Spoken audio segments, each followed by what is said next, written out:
Good morning, good afternoon, good evening, wherever you guys are. We are back. Today we're going to be casting the Destiny Star League Open Division 3 tournament. Again, these are going off replay, so there's no stream delay or anything like that. So the contenders for today, we have Duck Hookie versus Firestar.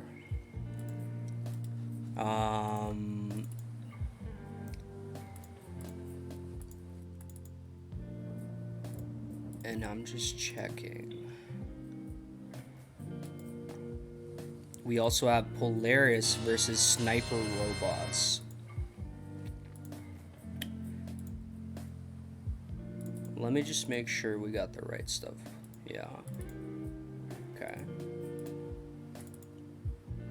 Thanks for the follow, appreciate that. Make sure if you're on Trovo to hit follow on the Destiny Star League channel as well. They have regular tournaments almost every week. They'll be showcasing some spicy StarCraft matches. Just give me 1 second. I just need to check in with one of the organizers here. Polaris, thanks for the follow, brother. Where is the organizer? Discord.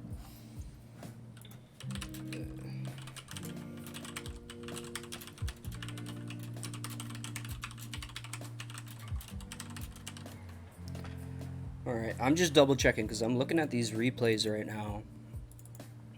And I think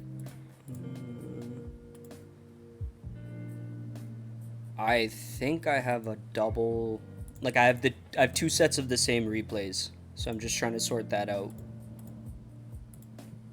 We don't want to have any issues.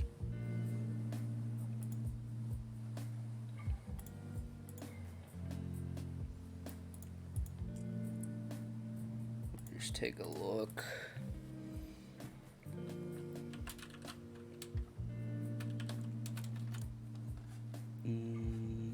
Maybe I can call.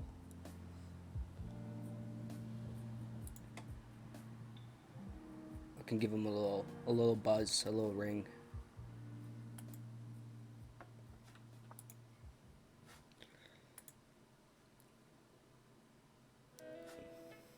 Okay, here he is.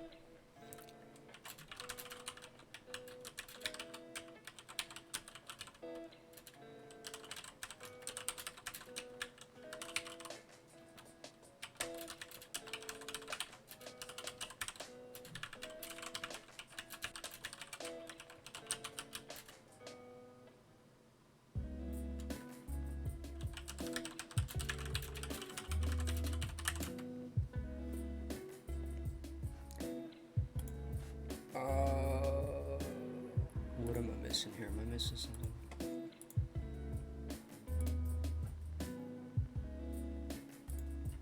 Just bear with me, guys. Not too sure why we have a double binary fucking one.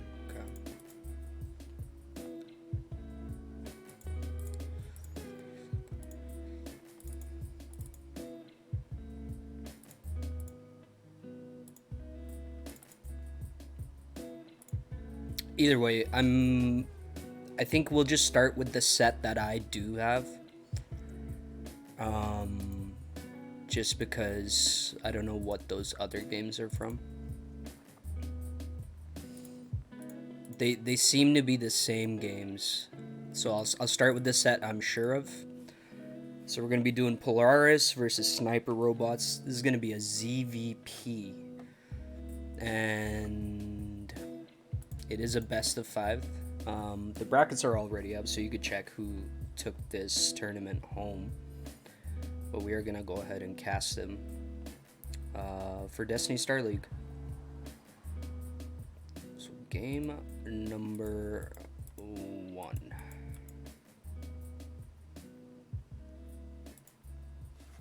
Oh, and these are outdated replays. Oh man, that's So with the outdated replays, I just have to restart StarCraft like every time. So I'm not too sure how old the replays are. There hasn't been an update in a bit.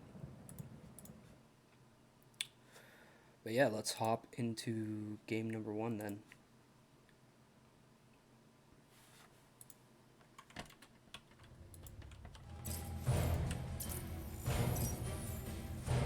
Alright.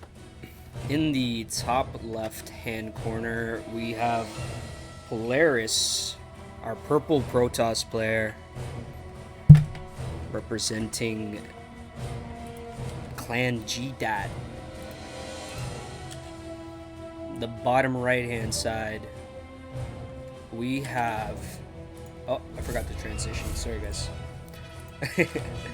We have Sniper Robots, who's our red Zerg player.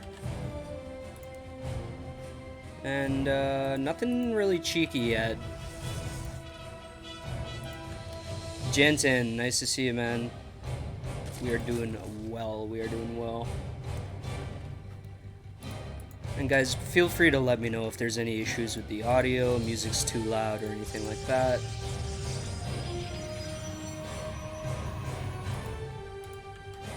Pretty standard, I mean, 17 hatch from the Zerg player. Protoss just getting his lower natural wall set up first, which is also pretty much run-of-the-mill here.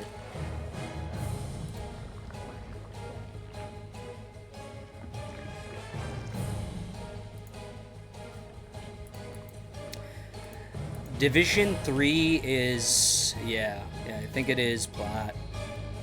Division 2, I believe, was maybe Diamond 3, which we did yesterday. And then the Pro Division is usually Masters, and some GMs, actually, which we had 2 weeks back.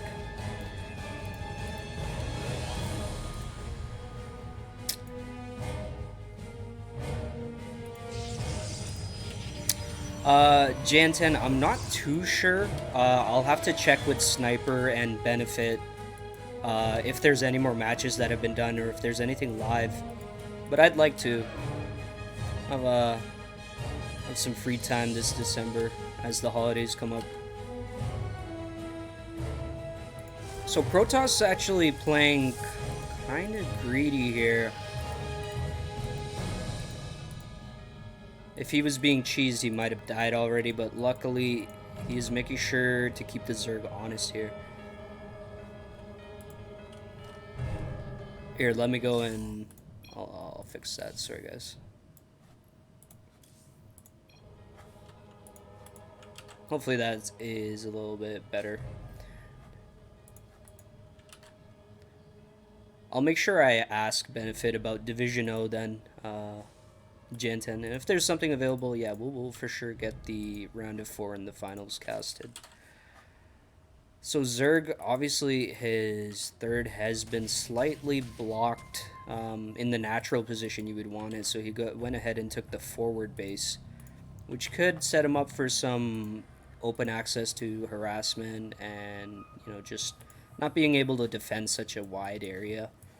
But we'll see what Polaris decides to go for. It is yet to be revealed what kind of tech he's got. He does have the 2 adepts up. Is it going to be a Void Ray? No, it's an Oracle.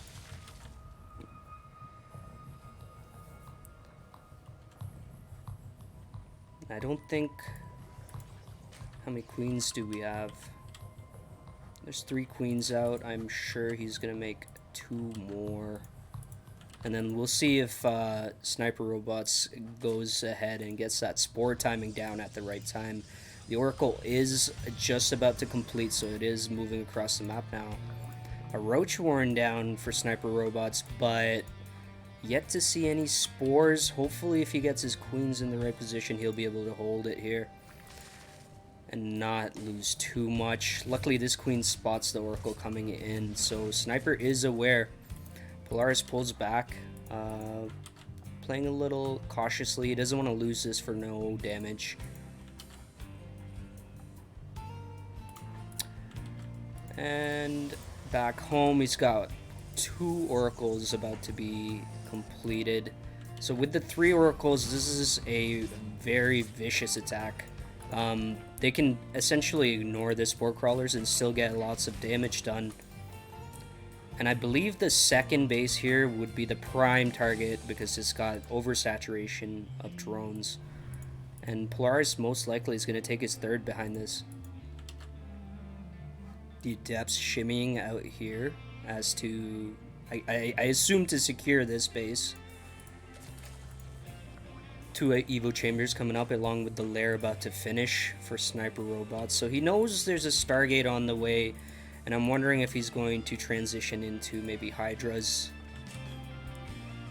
Another Oracle being made. The 3 are on the way. Let's see what kind of damage Polaris can get done here. Sniper Robots might be in for a little bit of a surprise because he had kept these back. The Queen does spot it, but what really can he do?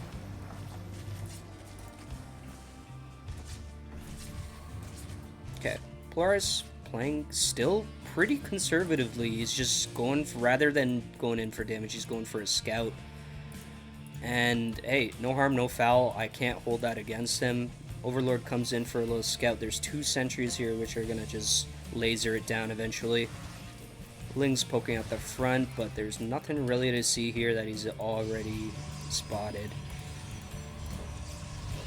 This is very important for Sniper Robots to see a double Robo finishing up in front of his Overlord. I think Sniper Robots has an idea of what kind of Protoss composition there will be. But I think both these players are going to get into the mid-game tech, and maybe we might even see this go into the late game as they're playing very conservatively, just ensuring that they don't die to any kind of attack. Quite defensive on both ends. Robotics Bay on the way, with 2 Immortals being pumped out. Curious whether he's going to go for some kind of Colossus tech or if it's going to be Disruptors. Disruptors do really well against, you know, Hydra, Roach Hydra anyway, and they can even help with Lurkers, but depends what time Polaris wants to hit, right? If he's going for an earlier attack where Hive Tech isn't really complete, then perhaps the Colossus is the way to go. Colossus Immortal Sentry.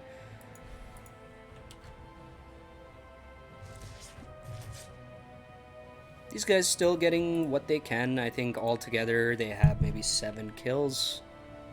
They've killed off an Hydra or 2 here.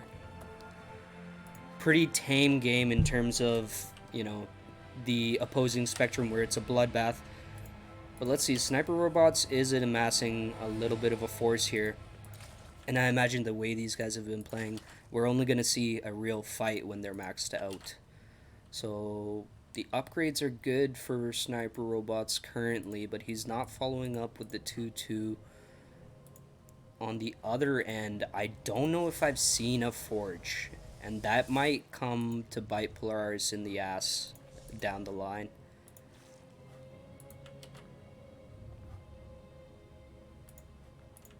Here come the Oracles again. These are the friendliest Oracles I've ever seen, and I mean that in the best way. There's definitely much worse things you could do, like just send them in and lose them all. But to actively be scouting and maybe putting down a time prism, anything like that, is worthwhile. Uh-oh, these Hydras coming up now. They do pick one off, going for another one. I don't think they can complete it.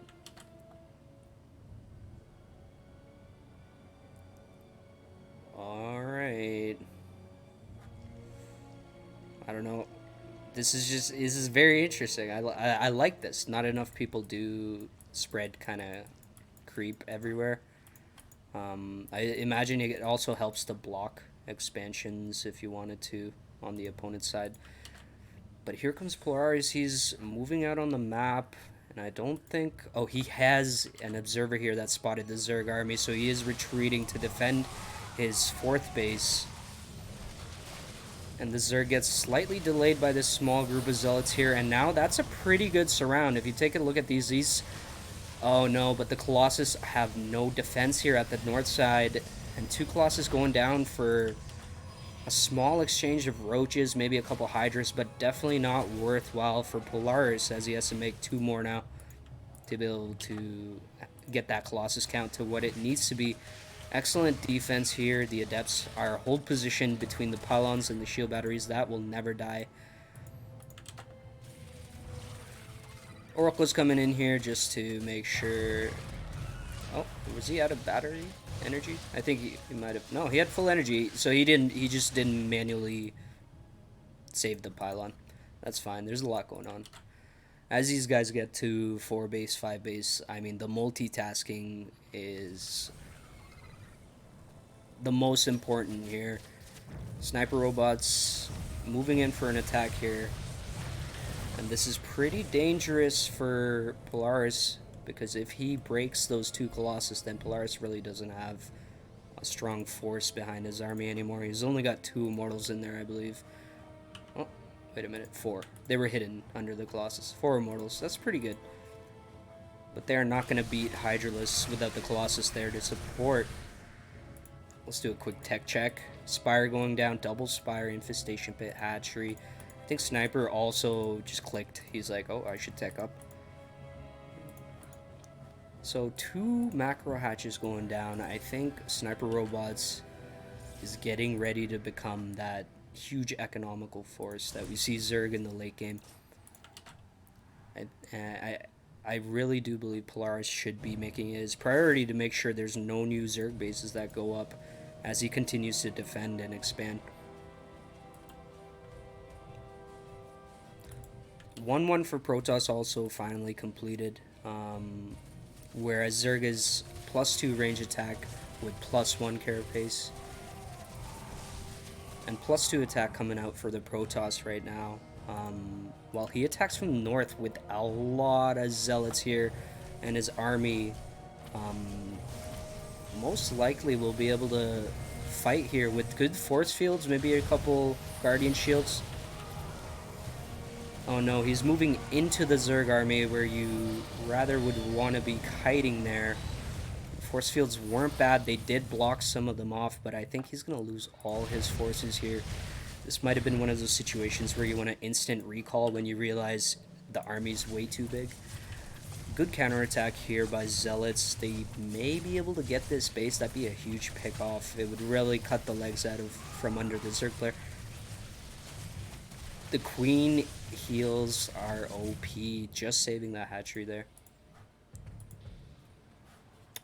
We got ourselves a game, boys. Look at the units killed over there. Polaris doing pretty good damage against the Zerg forces, but if you look at the resources lost, the Zerg is indeed ahead.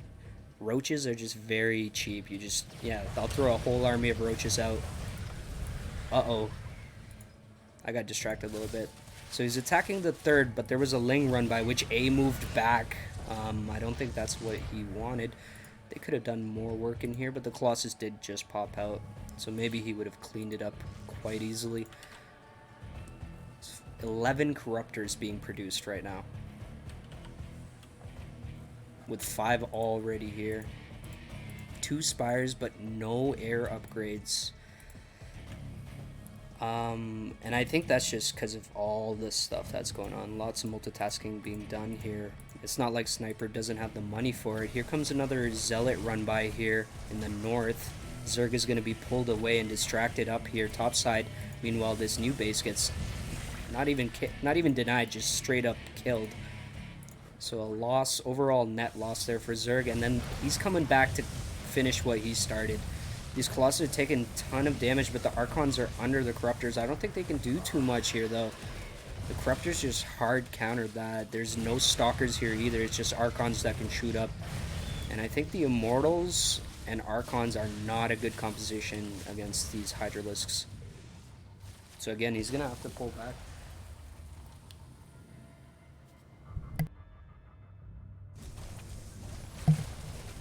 I really like what Polaris is doing here. Every time there's an engagement in the middle of the map, he remembers to send this little hit squad of Zealots out, and it's doing a lot of damage.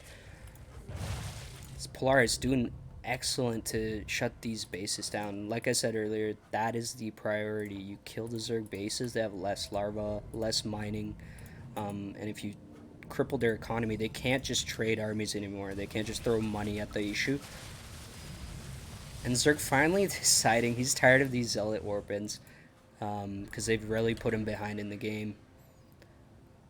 Supply looks even, but Polaris just has had several consecutive wins after what I would say is a pretty lopsided start. I think in the beginning Polaris was falling behind for sure, but right now, oh no, this base is just taking free hits here. Corruptors just throwing up on them. Oh my god, you see that's how it scales?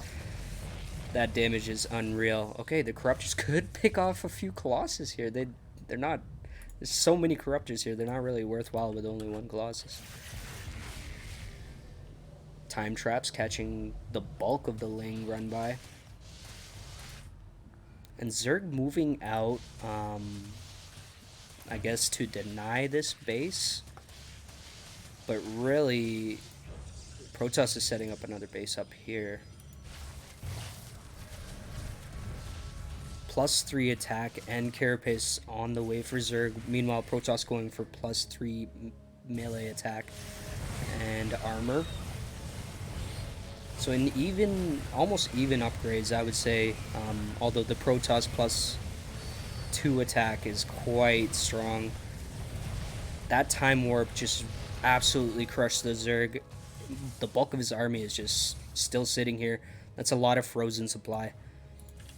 See, I mentioned earlier, I feel like he overmade the Corruptors, as Protoss is no longer interested in Colossus. He is banking up on the Immortals. He's got Disruptors in his Bane. This is one of those situations where Zerg needs to tech out into a counter for this kind of unit. Oh my god.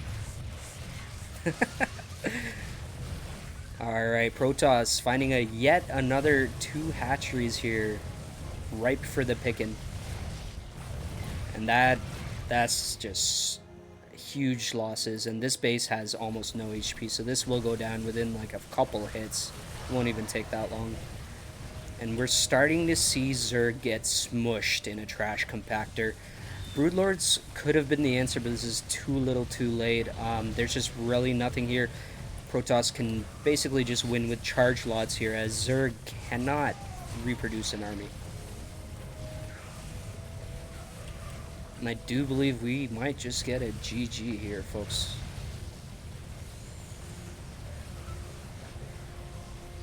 There we are.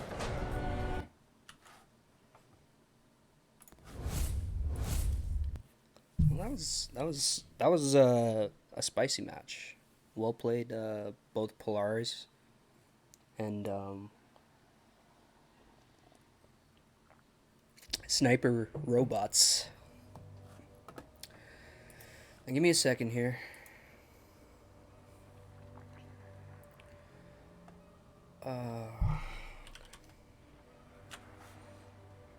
I can't believe it needs me to log back in. I'm just gonna... So, because it's outdated, these replays are from the last update, I guess.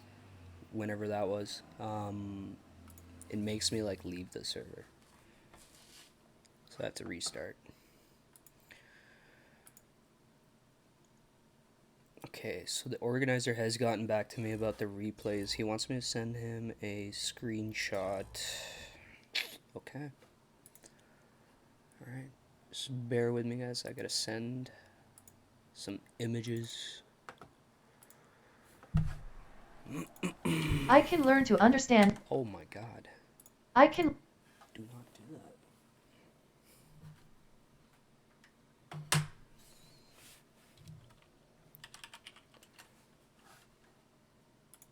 Alright, so in-game screenshot.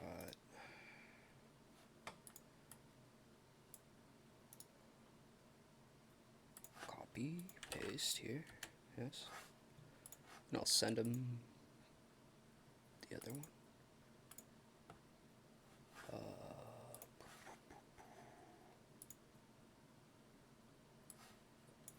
Just highlight what is going on.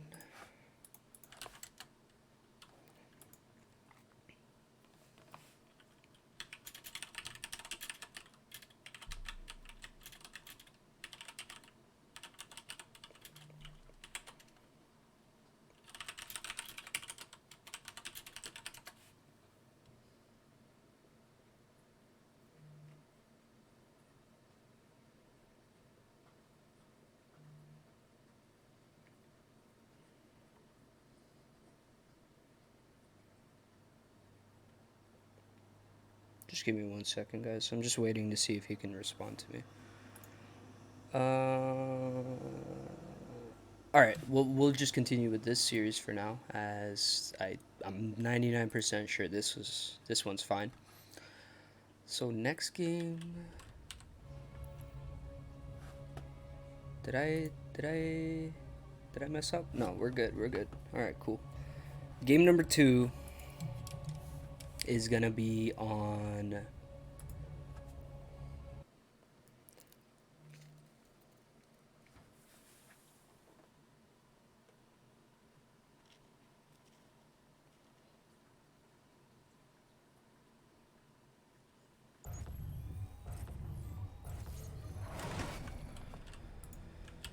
All right.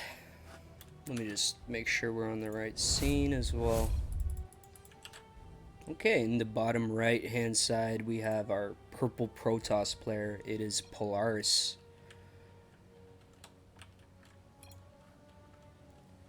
And in the top left hand side it is Sniper Robots, who's currently down 1 match point. Put the scores in. Looks like they're talking about there might be some issues.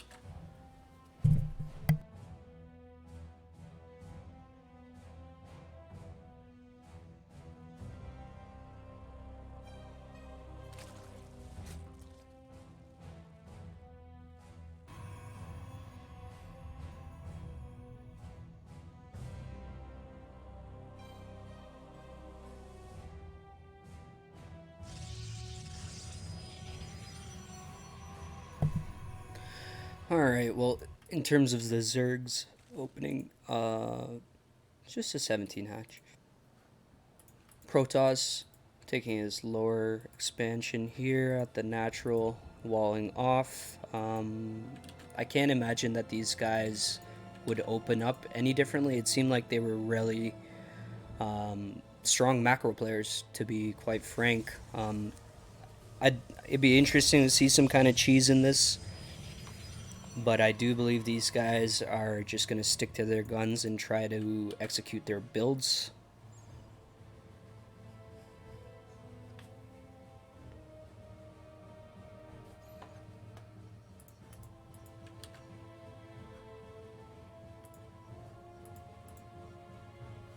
Pretty much exactly what they did last game, almost to the T.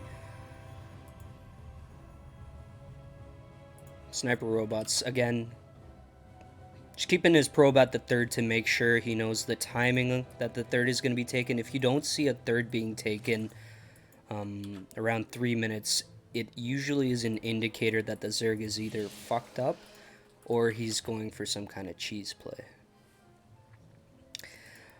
Polaris in chat saying, sorry I'm boring. No, it's okay, man.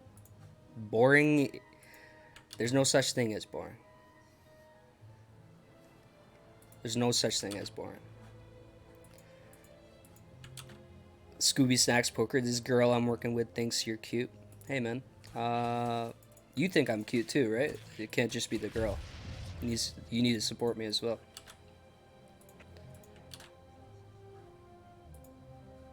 And again, it's going to be a Stargate opener. And we're probably going to see Oracles again. And we've seen Polaris. He likes to keep actively scouting. And he really likes to ensure he knows what's going on in the Zerg space. And I would say there's not too much I could criticize about his play last game because he ended up winning.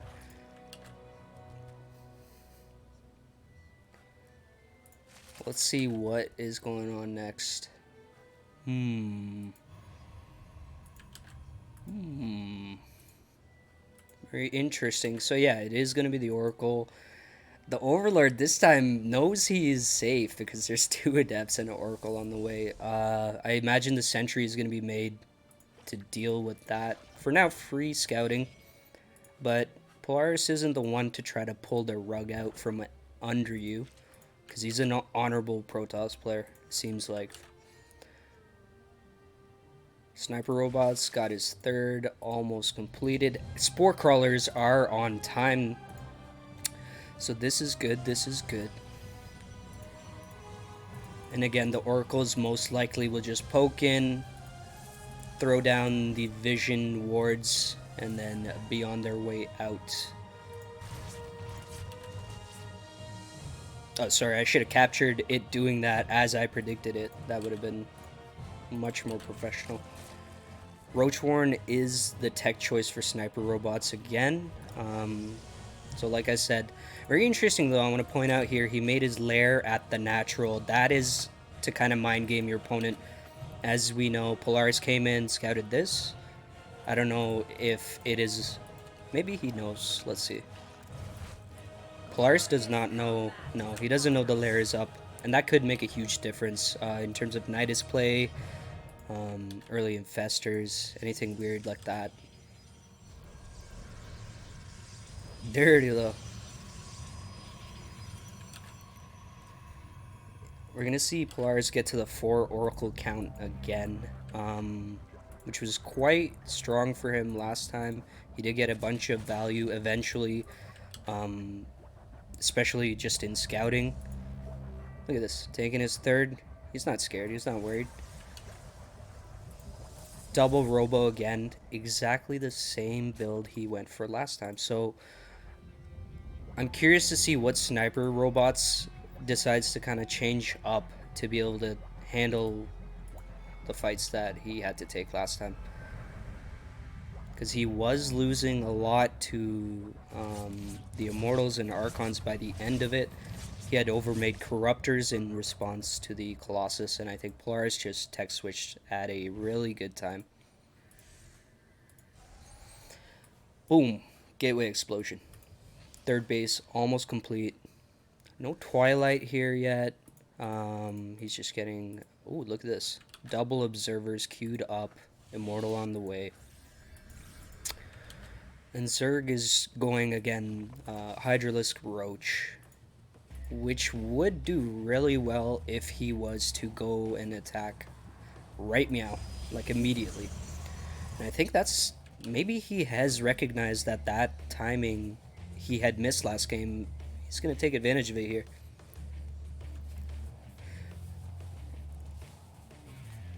Is co-caster Vikram coming on? No, I think he's probably still asleep.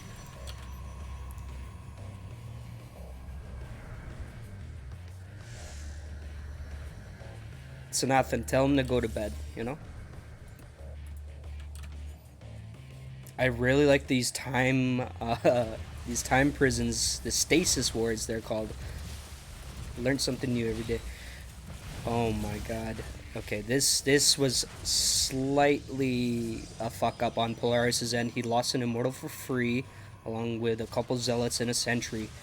And now there's really nothing here to defend. We're gonna have to see how Polaris reacts to this. No Chronos on the Immortal. One Immortal is out, but that's a lonely soldier. What's he gonna do? Hey, boo boo.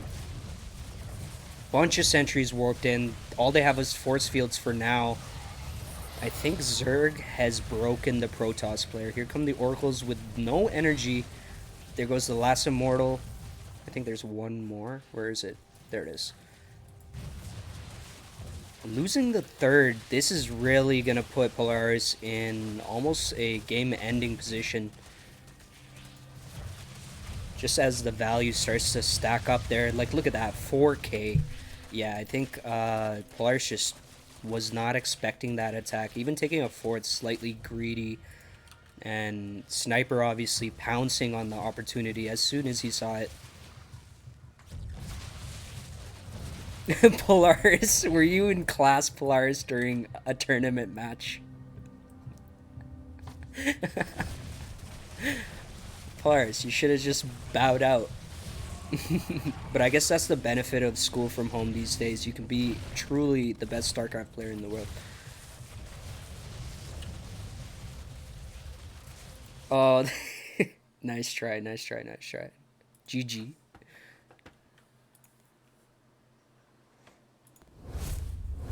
That was hilarious.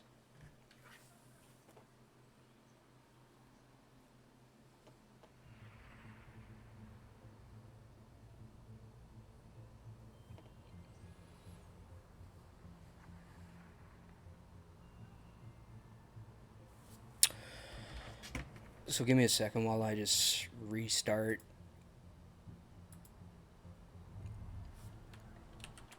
StarCraft.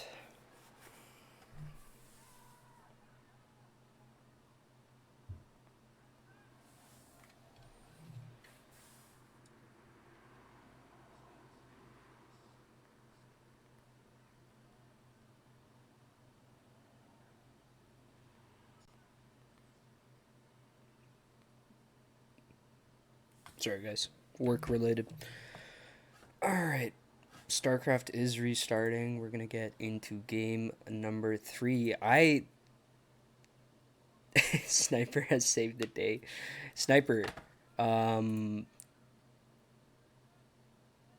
perfect. Okay, perfect. I see that you've sent me the replays for the other match. Perfect. Because we are halfway through this one.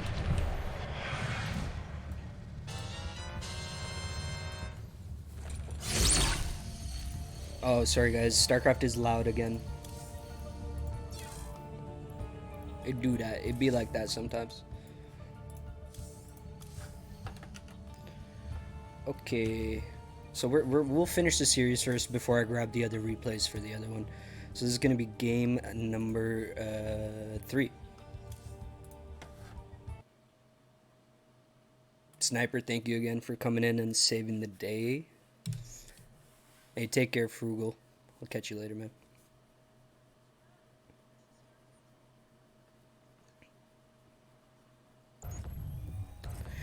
Alright, we're back.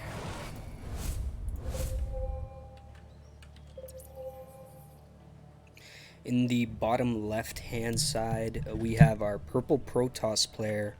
It is Polaris. And in the top right-hand side, the red Zerg player, Sniper Robots.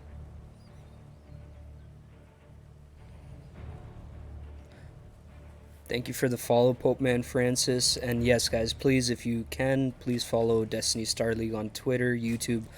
Most of our VODs end up there, so if you ever miss any of our live casts, you can always see what games are there. Especially if you're a participant, you might want to see your own games.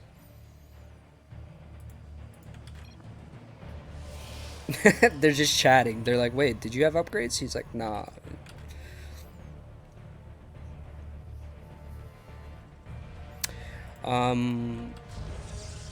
Standard opener from Zerg, no cheese. No cheese from Protoss. He's just taking his natural wall here. He's going to go Nexus before Core. Straight into Stargate. I know Polaris is every move now.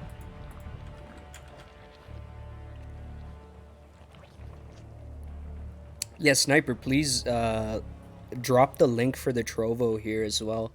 If you guys don't mind popping that up as well, just to give our main Destiny Star League channel some more views and some more followers. Thank you.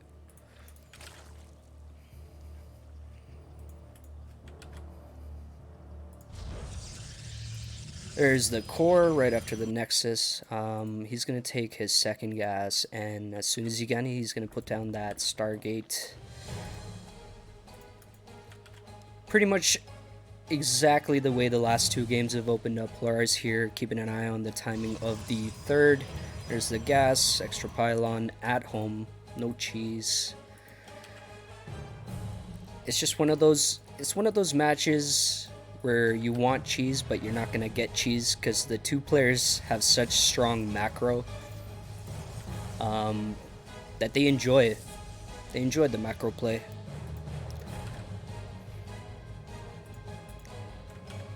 For the record, if you guys are Plat 1, I don't remember Plat 1 correctly.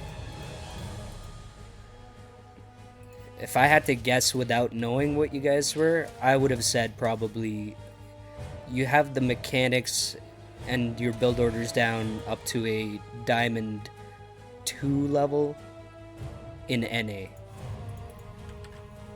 There's the Stargate.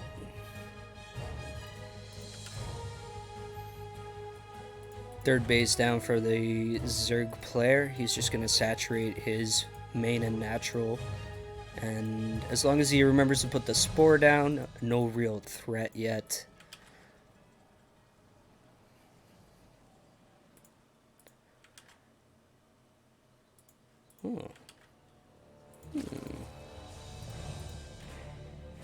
Yep, main is saturated. Feels good to have saturated bases as a Zerg. The money just flows. It's like dropping a mule hammer for Terrence, but we just need full saturation. So here's the Overlord confirming that, yep, it's going to be an Oracle again. And I think Sniper, both Sniper and Polaris must have a certain sense of security in the early game, at least, being fairly certain that neither player is going to go for some kind of early kill move or a rush. I did like how Sniper switched up what time he was going to attack, and it paid off for him twofold. Now, what will Polaris do? Because basically he got countered last game. And will he be able to adapt his build to kind of not let that happen? Oh, meanwhile, a couple kills. I missed it. More than a couple. Those six workers. So great pickoff so far. I guess it paid off. After doing it 3 games in a row, you finally found the value in terms of the workers killed early. Normally you manage to get some value out of units killed and workers killed and just the amount of scouting you can do with it. But that was a pretty good pickoff. So an early win for Polaris, kind of a morale blow because Sniper had defended quite well the last 2 games.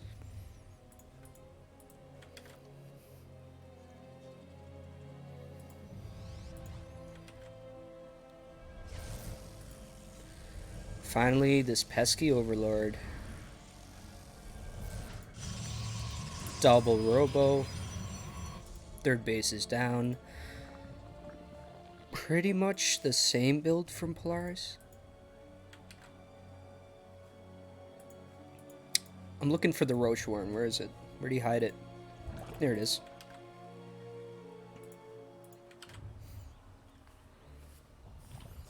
Oh, I'm wondering, can these guys just focus fire a hatch down? How many do you need? That's the real question. I guess we'll find out. The energy looks like he has enough, and he will get the deny on the 4th base. That is pretty dangerous. That is pretty dangerous, because now Sniper is in a precarious position where he should have a base up that he would be saturating at this point. So he has to make a quick decision. Is he going to go for an all-in here? Because that was a pretty big cancel. He needs to get some value. I don't know what he can do, but he needs to get something done because he has been put behind. And as the game goes longer, Protoss will either stay even in bases or take a lead in bases.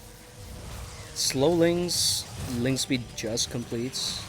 Unfortunately, they run into the most vicious sentries I've ever seen. That guy didn't even flinch. He didn't give a shit. Oh, meanwhile, Oracle's still being pretty pesky out here. This guy took a couple hits to the shield, but Polaris wise enough to pull these guys back in time, not taking any real damage. Okay, so Hydralisks, Ravagers, send him across the map, and you can see that Polaris has taken his 4th as Sniper's trying to retake his 4th. So the Zerg is clearly at a disadvantage. Now, will he be able to get in here and just clean up the Protoss forces? I'm not too sure. First time Warp gets activated, only gets 2 Lings. And I like this, because Sniper's trickling in Lings 2 at a time, just to be able to set some of these off before he goes in for the main fight.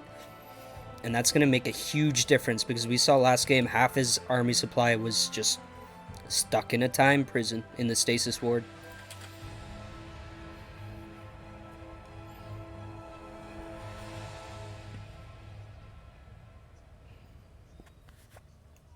Let's see what these guys can do. Might be able to just kill a queen. One queen immediately fried. Oh, sorry about that. Okay. He's gonna lose one oracle. But these guys have already probably paid for themselves. Yeah, 9 workers. I mean, the lings were probably across the map, but 9 workers and 1 queen is a pretty good haul. Especially because he still has 3 of them alive. Oracle's a good unit, yeah. It is a good unit. You just can't lose it. Because once you lose it, you lose all the value you've invested. Oh no, these oracles flying right over the army of the Zerg, so 2 oracles already gone. And this is the mistake I was talking about. Zerg this time it's not half, but this time a good chunk of his army is still in stasis, and those things last quite a bit. He's trying to walk into this, but the unfortunate thing is he's created even more of a funnel for himself. This is, you shall not pass here until you get your army back. And here come the Colossus. Now, this is the last thing you would want. The Colossus splash damage is really going to start to make a difference here. Let's see what the sentries can do. They really want to keep all these forces back. The Colossus isn't being microed individually, so I think it might be able to get pot shot. But the, oh my god, the super shield battery, pretty OP. For a second, it looked like Zerg was going to just absolutely kill him there. But, yeah, the super battery is pretty good. Shield overcharge is pretty good. Alright. We got a run by force here. Prepared. And I really like that, because look at this. He's already without a wall. And the Overlord here can see exactly how much he's saturated here. I think the juicy attack would be right here. And I think it would be game ending. But Sniper is probably distracted, just trying to get his tech up. He's missing a macro hatch. That is not good. 10 minutes is pretty late to have your macro hatch being put down. You typically want it as you take your 4th or after you take your 4th. Polaris looking pretty strong. His army is moving across the map to the 4th, but the Lings get in. They're going to pick off a Colossus. I don't know. There are Oracles here for defense, so they're going to just wipe these Lings. But the Lings do not have to stick around. There's going to be a warp in at home here. I thought he warped something in. Oh, it was just a pylon being morphed. Or the Templar Archives. Meanwhile, Hydralisks fighting Zealots. That is not good. No bueno. I feel bad for our Zerg player because I think he was kind of distracted while the Protoss came up, but I'm not too sure he could have done anything about this force. Polaris sticking to his roots. He is not shown to be greedy at all in this match series yet, and he will continue to be conservative. He's taken a huge win there. He does not need to keep fighting, and I think that's absolutely the right play, because he's going to continue to get further and further ahead. He does have his +2 attack almost complete, whereas Zerg has not started the +2 attack and +2 carapace. And I think the next fight we see most likely will be the last.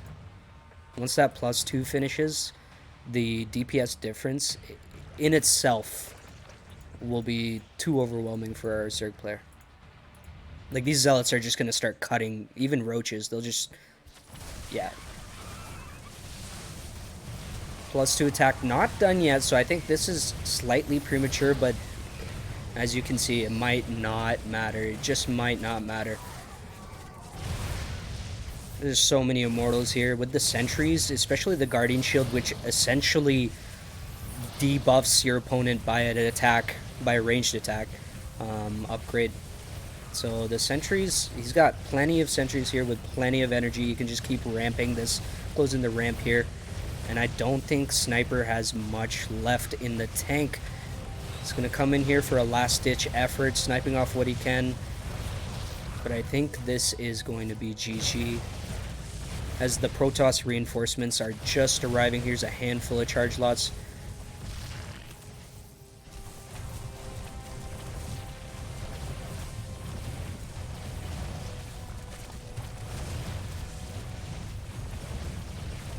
And I think one of the main things here to point out, look at this supply of Corruptors. Sniper, again, made the mistake he made in Game 1 where he overproduced Corruptors, and that really can kill a Zerg player.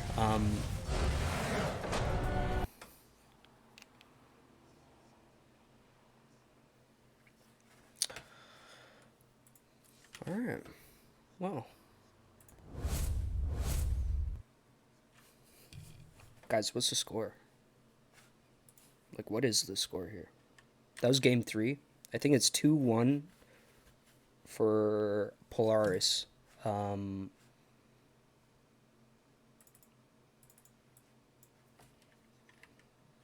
Polaris. Awesome.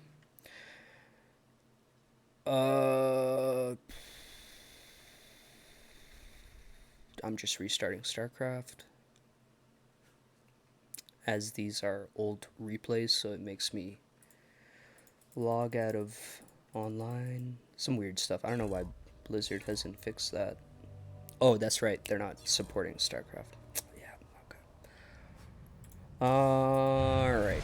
Replay, game number 4. Game number 4. Yeah, you gotta love the old patch replays. Better times, right?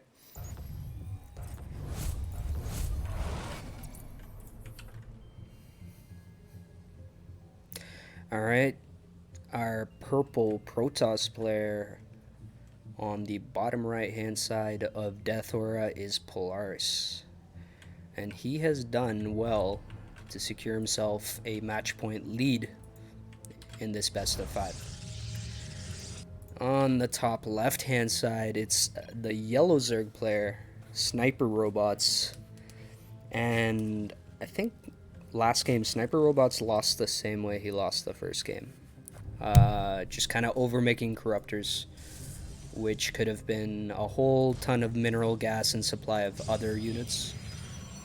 So he just didn't have the forces to be able to watch, to be able to defend, actually. Polaris says, if you want seizures, watch from his cam.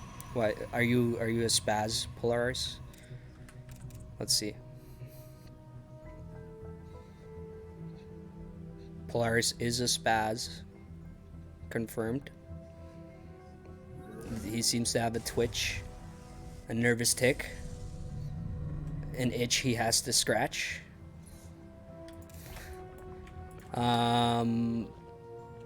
Back in the game, everything's identical to the last 3 games, so I'm not gonna waste too much time on explaining what's going on. He's tossed, yet he plays like a Zerg. I know, he does. Polaris, slow down, man. It's gonna be bad for your wrists down the line.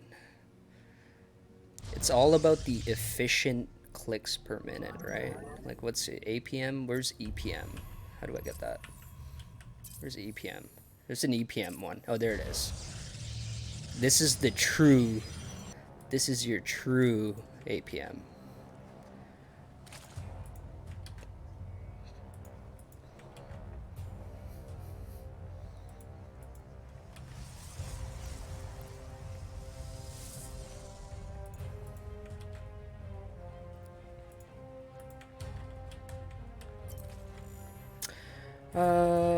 Zerg will be taking his 3rd in about 40 seconds.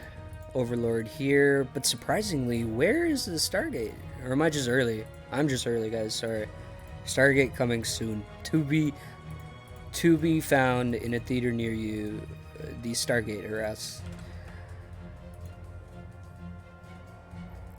Okay, this probe is gonna pay for his transgressions.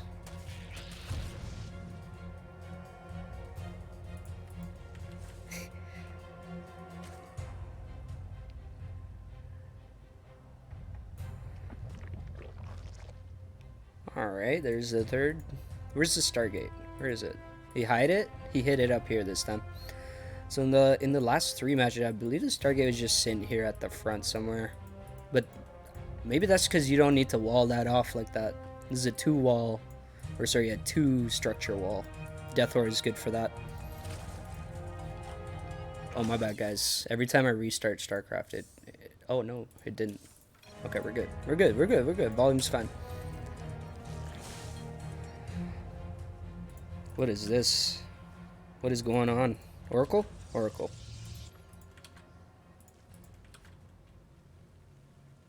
Alright, Sniper Robots. What will he bring to the table in this game? We basically know what kind of builds these guys have gone for in this match series. We know what kind of unit comps they go into. And we know a little bit about their timings and their weaknesses now. After seeing it in the few matches. Sniper Robots absolutely must not overmake Corruptors. Polaris, I guess Polaris got killed when he took his 4th early. So as long as he's not greedy, he won't be too in danger. Yeah, I think the one game that Polaris lost, he had just overstepped in terms of the greed. And Sniper Robots just has a problem with overmaking Corruptors. Otherwise, both these players are quite similar in their abilities. And here's that hit squad that we have every time. What will these boys do this time? Did he lose an Oracle? Because he usually... No, the 4th one's on the way. Okay. Is the double Robo. A true Polaris staple. Look at this. Sniper Boat's making sure he's not missing his upgrades in this match. 3rd is up. Everything is being saturated. He's got his spores up, albeit a little bit late, but I guess he just had faith that Polaris would not come in to do some kind of crazy attack. That's what I would guess, because this finished at 5:30. A normal Oracle would have been here at like 4:30, 4:40. Alright, so these 4 come in here. They kill a queen, but I don't know. I like any value you can get, but when we talk about what is more efficient, I think if you had gone in a little earlier to get some workers, any workers you can kill is definitely more beneficial than sniping out queens. There's the explosion of gateways right on cue. Really, both players really know how to execute their build well while taking minimal damage. In Polaris' case, he's being the aggressor, so he's not being attacked at all. But he's got his time, or his stasis wards here, prepared for some kind of weird run by or an attack. Yeah. And if Polaris takes this match, I think he wins the game. He moves on to the finals, sorry, pardon me.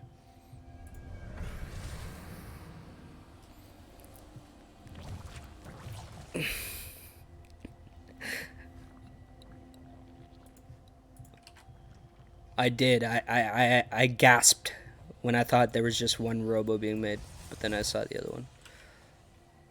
Overlord just kind of...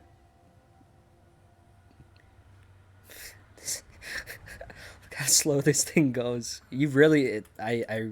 Once you get Overlord speed, you never want to go back. You're like, what is this? Is my Overseer lagging? What is this? How slow this is. Oh, look at this. A couple cheeky stasis wards being thrown out here. Just in case an army decides to flood down from this left-hand side of the map. Zerg securing his 4th. It's being saturated. Boys, I totally missed this. This is huge. This is a switch up. Sniper coming out with a different play, but I don't know. Does he have vision in here? Does he have the vision he needs? At this point, I don't even think he's going for it anymore. There's just no overlords anywhere here. +2 attack and Carapace about to be finished for Zerg. He's got 10 roaches on the way. There's the Nidus. So I guess this is more of a proxy Nidus to get your reinforcements there to the fight quicker. There is a Bane nest. Where's the Hydra Den? No Hydra Den this time. Just Banelings and roaches. Oh, the Oracles came in. How much value did they get? Not too much. Not too much loss there. Okay. Here's the issue. Polaris is quite ahead in terms of economy. He has no upgrades, but he does have a shit ton of sentries and immortals. But he's not home to defend right now, so this will be interesting for sure. Here comes 2 lanes. They activate the first stasis ward. An Oracle flies by the bulk of the army, putting down another stasis ward immediately. Okay, so Polaris is rushing home. He's realized what's going on. And the Zerg, I believe, should have attacked already, but I think Sniper Robots is trying to, like, amass the biggest force he could ever get. But he's really just buying time for Polaris as his +1 attack is going to finish. Which won't make the biggest difference in the world, but it will for sure help. Because this is a shitload of roaches. Yeah, I think Sniper should have gone in earlier, but let's see what he can do. I don't know, this is kind of a tricky position to attack into. He decides to retreat. That is very surprising. I'm confused about that. I think he just decided I won't be able to win this fight. He might be right. He might be right. There's 4 Colossus out here. Let's see, how many immortals? 6 immortals, 4 Colossus, a shitload of charge lots, and sentries. Yeah, at this point, I think the window is gone for that Nidus attack, which, in my opinion, would have absolutely crushed the 3rd base, or the 4th, whatever this is. Meanwhile, dirty little Zealot run by. Another Nidus? Where's the Nidus? Okay, Nidus on the other side of the map. These Zealots are just going to town. The 3rd base is gonna fall. Oh my god. That's a disaster. Because this isn't saturated at all. He's gonna have to move all the workers to his 4th. And now he's down a base. And Protoss is coming in to finish off this base as well. Zerg retreating in a hurry. But he needs to go for a surround if he has any hope of winning this one. Corruptor's coming in early. There's nothing really here to kill Corruptor, so this is pretty good. Here come the roaches. Queen's fighting Zealots. These Corruptors are not attacking. They're not involved yet. There's a Colossus still going to town. The Colossus is still alive.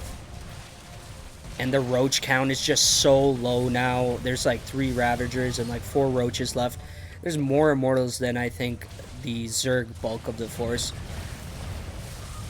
And I do think that Polaris has secured his victory here.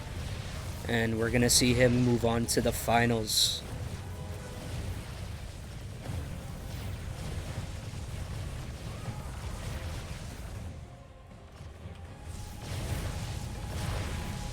Back home, he's got 4 bases. He's not trying to take another one because I think he also knows that it is over. This will be the final fight right here.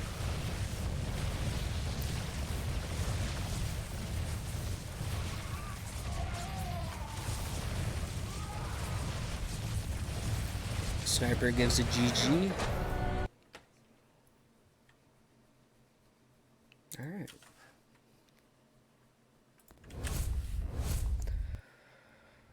Well, well, well, well. That was a good one. That was a good series. GG well played to both Sniper and Polaris. Playing really well. I don't know if you guys have played each other before, but you guys obviously knew what each other were doing. It seemed like in the latter end of those games. So I'm gonna take a wait. I gotta get these replays into the folder, and I'm gonna run to get some water because my throat is getting dry. My throat is getting dry. Let's make it 10 minutes, like a short 10-minute intermission.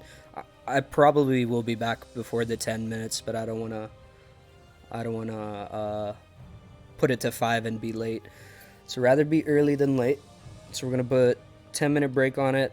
We'll be back at 2:21 p.m. EST. I'm just gonna leave some music and the title screen on. I will be right back.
Sorry for the delay. Had to let my dog out real quick. He's bothering me.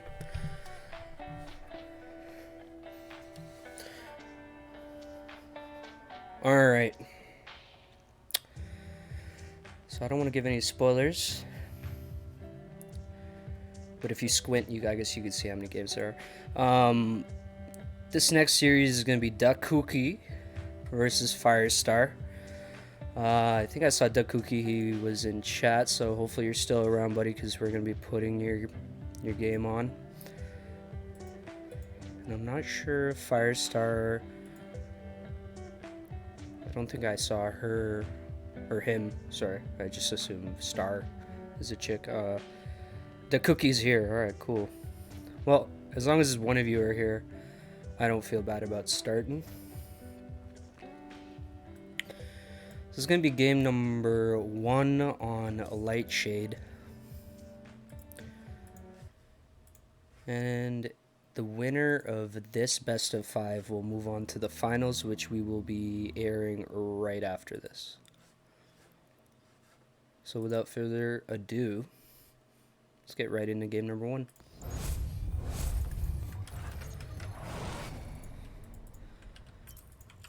Alright. Let me get the music on. Oop, there we go. And in the bottom right hand side, it is our green Zerg player, Dakuki. Dakuki. And in the top left hand side, it's our yellow Protoss player. It's Firestar. And I don't think I've had the pleasure of casting either of these players, so this will be a treat for me personally. I like it. Immediately we got spice. Firestar is coming in hot. Let's see what kind of opener our Protoss player decides to go for. Meanwhile, wait, what?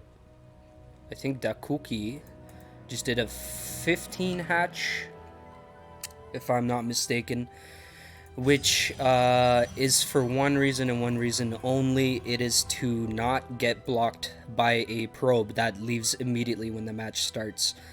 Typically you have a probe leave immediately to get here and block this, so Dakuki put that down slightly early. Dakuki in chat, Dakuki, don't make me look dumb. He said it was a mistake. I'm just giving you all the benefit, all the faith, all the confidence. Dakuki says it was just a mistake in chat, so I don't know what to tell you guys.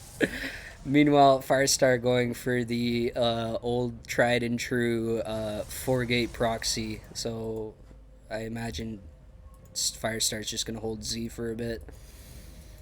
And I'm not too sure Dakuki. We'll see how long it takes for him to realize that something's up. Something is fucking wrong with this.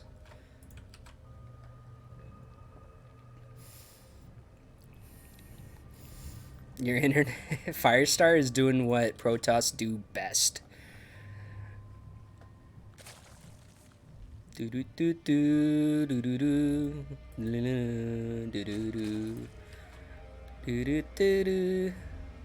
Alright. As you guys know, Zealots absolutely shred Zerglings. So I'm not too sure what will happen. It really is going to come down to the drones and how well they are microed. But I think Zerg might be able to just Dakuki his way out of this. The 2 queens are out. He's got to make sure he doesn't lose the other queen. Okay, so far so good. Firestar with the very interesting choice of opening in this first match here. It did not work out. Lings come back. Oh no, this is what you don't want. This is actually gonna help Firestar maintain this pressure, because the queen really can just micro and put out some DPS. But I think it might just be over now, because I mean, like, how long till a you get a Roach Warren or maybe like 30 lings, 40 lings, 50 lings. Yeah, I think now the lings have an advantage, and like I like the building placement. The build itself,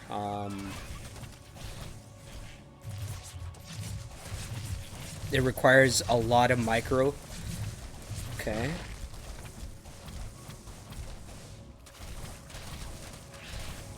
Alright. Zealots are doing a lot of work. There's not too much micro here.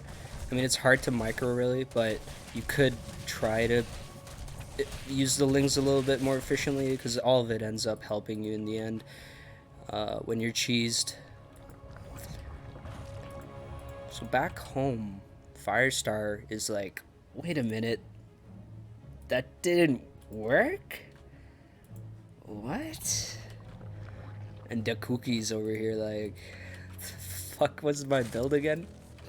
What was I supposed to do? Overall, an excellent start to this series. I'm curious if Firestar just... Okay, Fire, yep. Okay.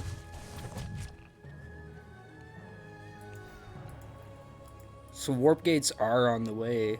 I mean...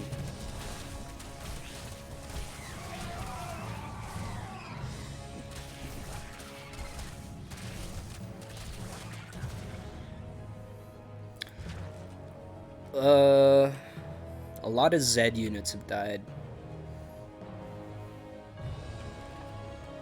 Good defense overall from Dakuki. He's not dead, which is like basically a win when you're getting cheesed. But okay, 2 stalkers are out here to push this overlord. And as warp finishes, I mean, like, stalkers are no good against lings. So Dakuki could just go clear this proxy out right now. I don't think there's anything that would defend it. And Firestar just realizes, oh my god, my base was open this whole time. I could have died to anything. So Firestar's got 2 zealots up there just hanging out, just in case, you know. The 2 zealots are hoping only like 6 lings show up if they do.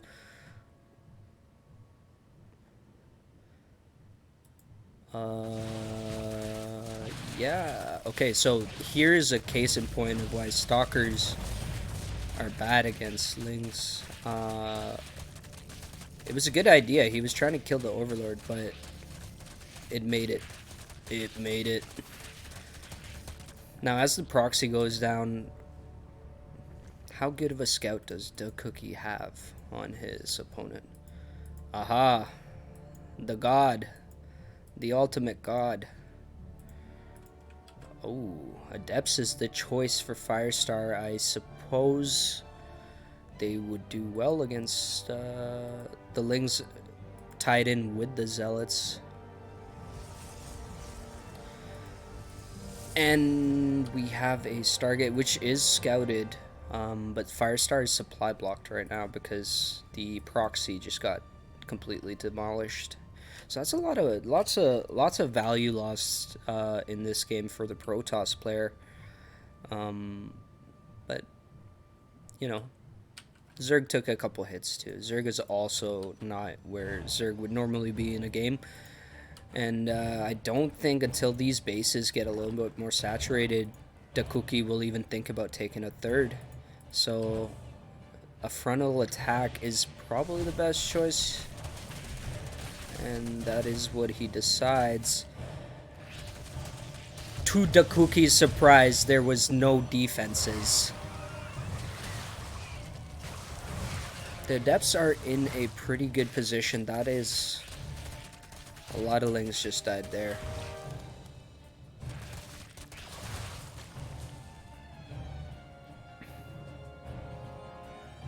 Yeah, and the lings do just back up again couple Ravagers being morphed here with Roaches.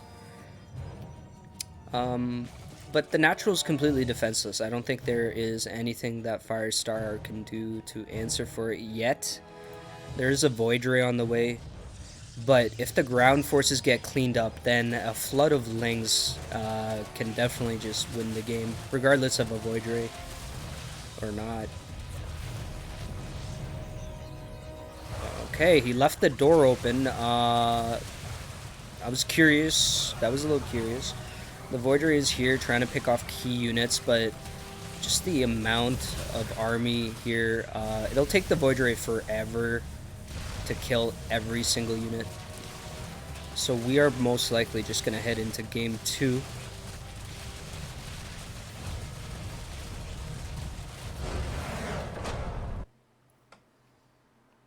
Okay. And that's the way she goes, Ricky. So that was good. That was good.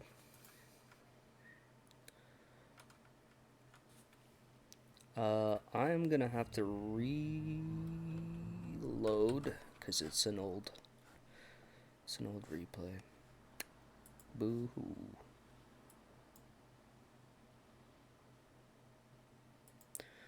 That was a very interesting cheese. I think it might have just been. I think. Sorry, I just think the Protoss player went too early. Should have banked more Zealots, perhaps. Let the Zerg think about taking a third or something. But otherwise, a very interesting start to the best of 5. So let's hop into game number 2 here.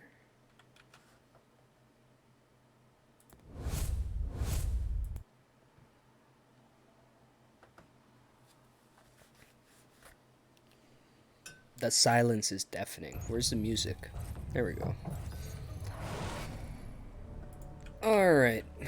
In the bottom left-hand side, we have our green Zerg player. It is Dakuki.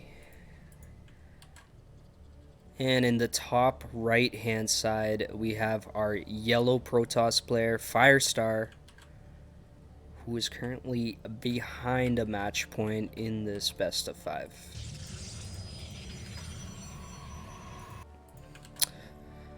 No cheese from Firestar this time, it seems.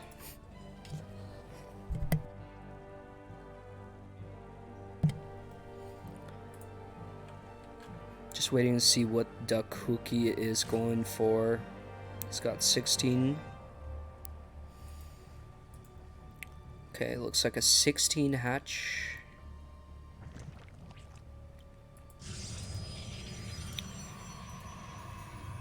We got 2 gates in the front for Firestar, and I assume... Well, let's see. If it's a normal build, Firestar... Whoa. Alright, so we're just gonna cast this freestyle. There's no build order here. Firestar is going Firestar is going gasless into 3 gates, followed up with the core. Yeah, it wouldn't make sense to go Nexus if you're committing to the gates. Zerg, pretty standard. With a 1 supply early hatch. Alright, so this is a full... Is it a wall? That's not a wall. My friend. Okay, he's got a Zealot rallied there. Okay, so he knows it's not a wall. Okay, 2 gas up now. Still no Nexus on the way, and Zerg can see that, which is why I'm pointing it out. So Zerg should have an idea that there's probably going to be some early aggression on the way.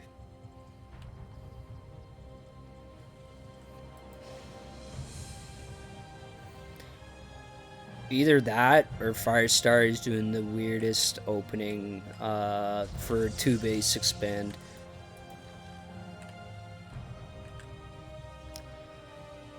Zerg with his third on the way. Well, it looks like Firestar is sending probes here, so maybe like a Nexus is coming soon, but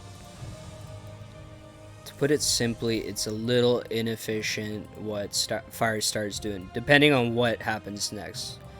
Yeah, this is definitely the most inefficient way to open up the game, I think, in terms of what Firestar is going for.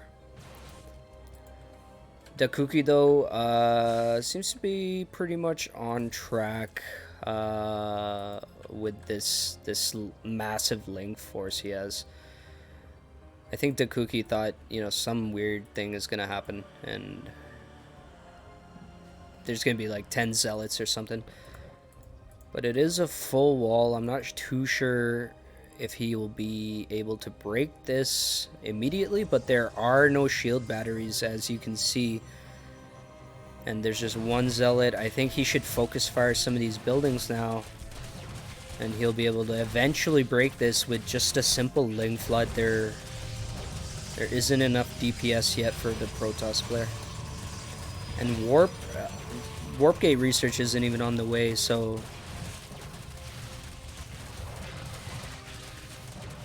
Firestar says no please. And the Lings are in, which usually spells the end of the game for a Protoss this early, because a Ling Flood is pretty much he's focusing the pylon so the Stalkers live for a couple more seconds at least. He's taking out the gate. He's crippling his production, which does not warp yet, so yeah, he's twisting the dagger, so to speak. So 2-0. 2-0 for Dakuki. Dakuki, very, very well done. I don't know if you knew he wasn't going to be able to hold it, but it worked. It worked.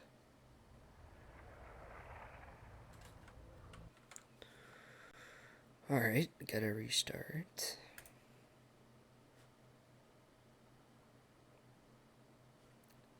Alright, we're gonna be heading into game number 3. Dakuki is 2-0 against what seems to be a Protoss player who is lower ranked than Dakuki. It seems to be.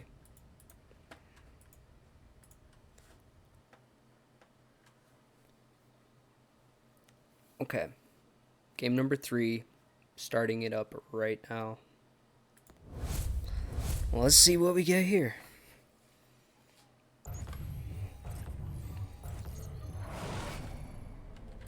Alright, Dakuki, currently up 2 points in this best of 5, starting on the top left-hand side of Romanticide. On the bottom right-hand side, it is Firestar, our yellow Protoss player, who's seemingly struggling a little bit in this matchup against the Zerg.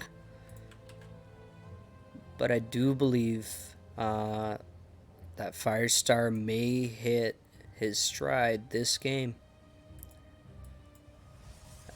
I think simply it just seems like he's doesn't really have a strict build he's following. More so, this is the way Firestar learned to play a PvZ.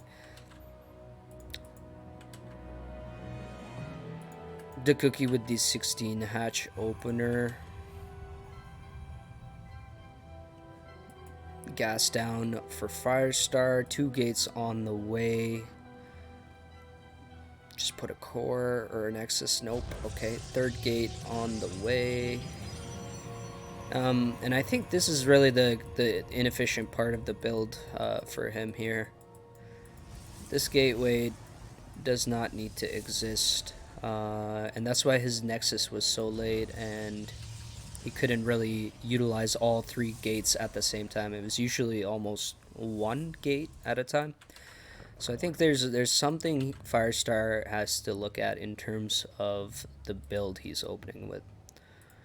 But otherwise, I mean, he's making an attempt to take out Duck Cookie, but the Ling Floods are pretty lethal.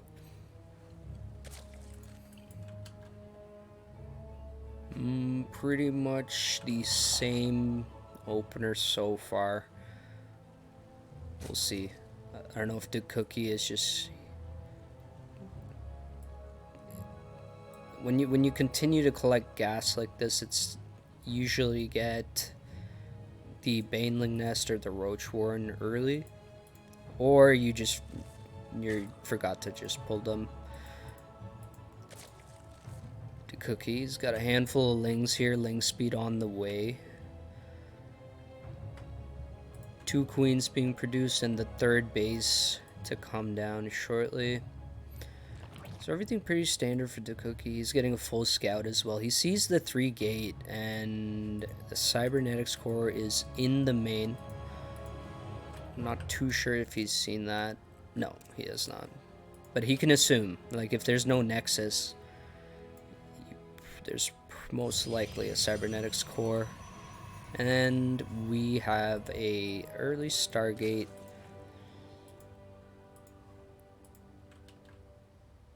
Three Adepts sitting pretty far out of the... Oh, I guess there's Zealot. I didn't even see that. Good, the Zealot is in the wall. But the Cookie sees all this, so there's no real reason to be shocked when, you know, a Stargate unit appears, I suppose. And maybe he'll be prepared in time for it. Typically, if the Stargate was on time, it would have most likely had an Oracle out by 4:30. I think it's like 4:40 or something. And that's when you want these spores up, which is this is on time. The Cookie is putting the spores up well in time for any kind of Oracle attacks. So the first unit is actually going to be the Void Ray, which will help really clear up any kind of Overlords that are on the map. And then if he is going for this mass adept play, the Void Ray is really good at picking off key units, and it just lasers down Lings really quickly as well. Let's see how many queens he has. Unit count 3 queens currently. So the Cookie has his 4th queen popping out now. He could use another queen. It would really help with what's about to come. But he does see, with his Overlords, the attack on the way. Immediately throws down a few Spine Crawlers, but he needs a lot of Lings to be able to hold this.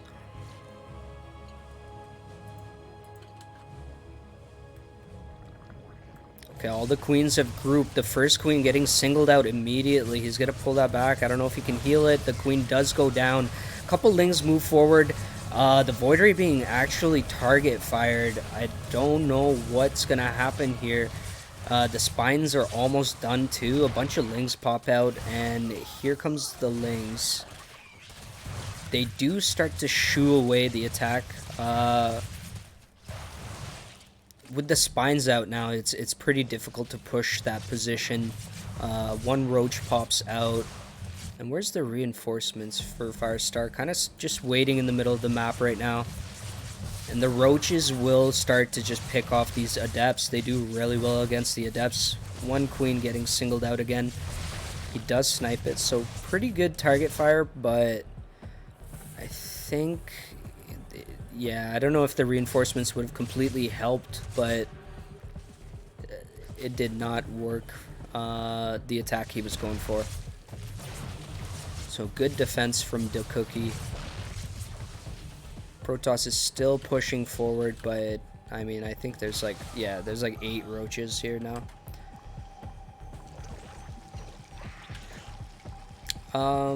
And I think Protoss is pretty all in, especially with the lack of the second base.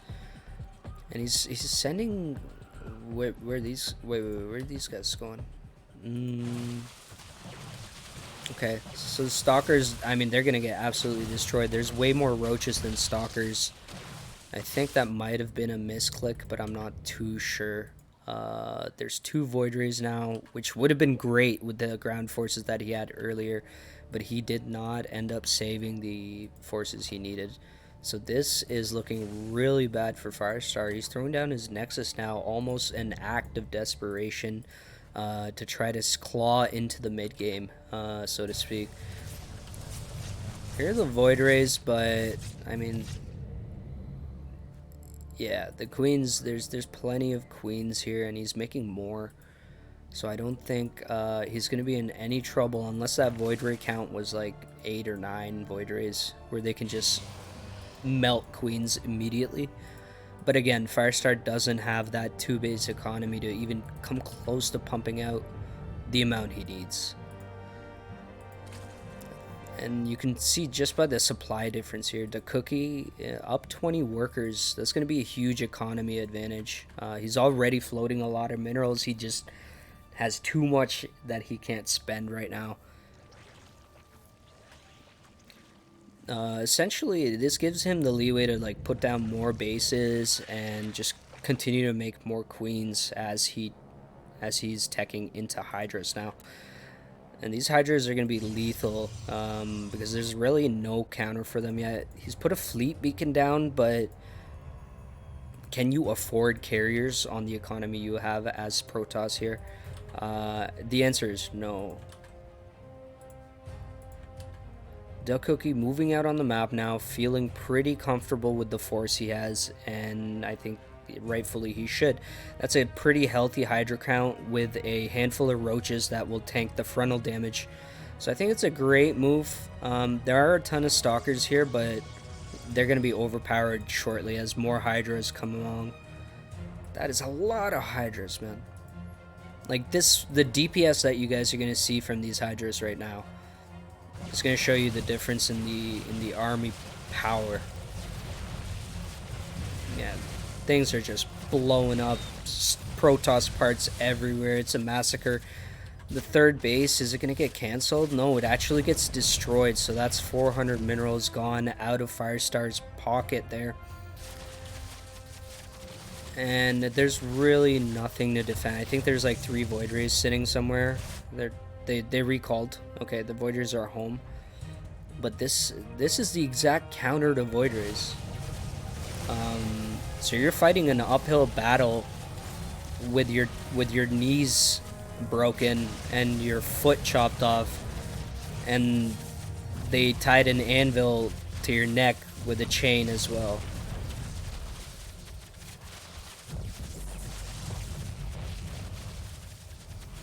GG, well played by both players. Firestar giving kudos to DeCookie. And, you know, a lot of respect between the two players. I like to see that. So now, it's the finals, I guess. It's going to be DeCookie, who just won that last best of 5. And he's going to be playing... Why am I going blank on this? Oh, it's Polaris, of course. So it's going to be another ZVP. This one's going to be interesting, boys. This one's going to be interesting. Let me restart StarCraft. One more time.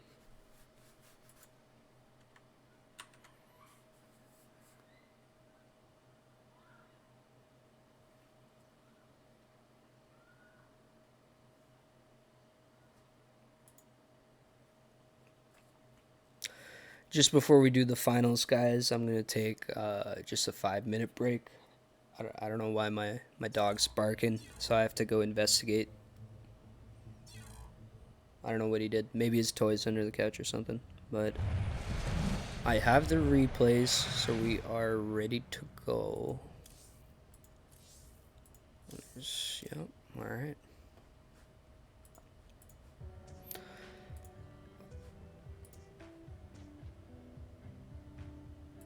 All right.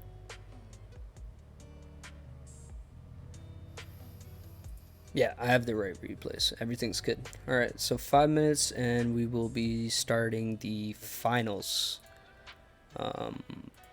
which is going to be Polaris versus Dakuki. All right, guys. See you very, very soon.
All right, I'm back.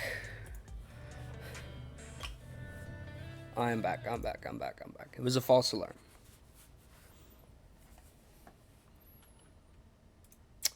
All right, so let's get right into the finals. Let me change this. Where's the... So it's Polaris versus Dakuki. I can't spell. There we go. All right. Game 1.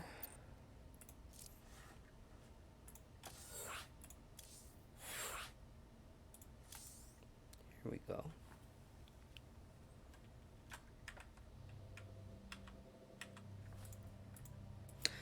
All right, folks, this is going to be the finals for Destiny Star League Open Division 3. And it's going to be Dakuki versus Polaris. ZVP on Death Aura for game number 1. Let's hop right in.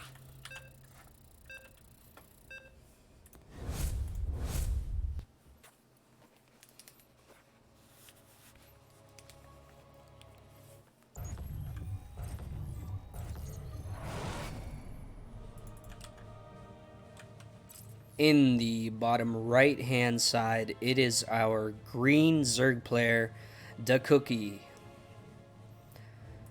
And in the top left hand side, the purple Protoss player, Polaris. Alright, looks like we've gotten the best of the best out of Division 3, and these two familiar with each other. Don't take this as BM. They apparently are friends in real life, and rightfully so. We don't condone this kind of language, but we can't really force players not to type, so that's, you guys will have to deal with it if you have a problem. Got the classic, actually Dakuki actually going for the 17 hatch, not the 16. Polaris opening up with his traditional gate into Nexus, into core. And we've seen Polaris, what was his thing? Polaris, we saw him in the earlier matches. I think it's the Stargate, if I'm not mistaken.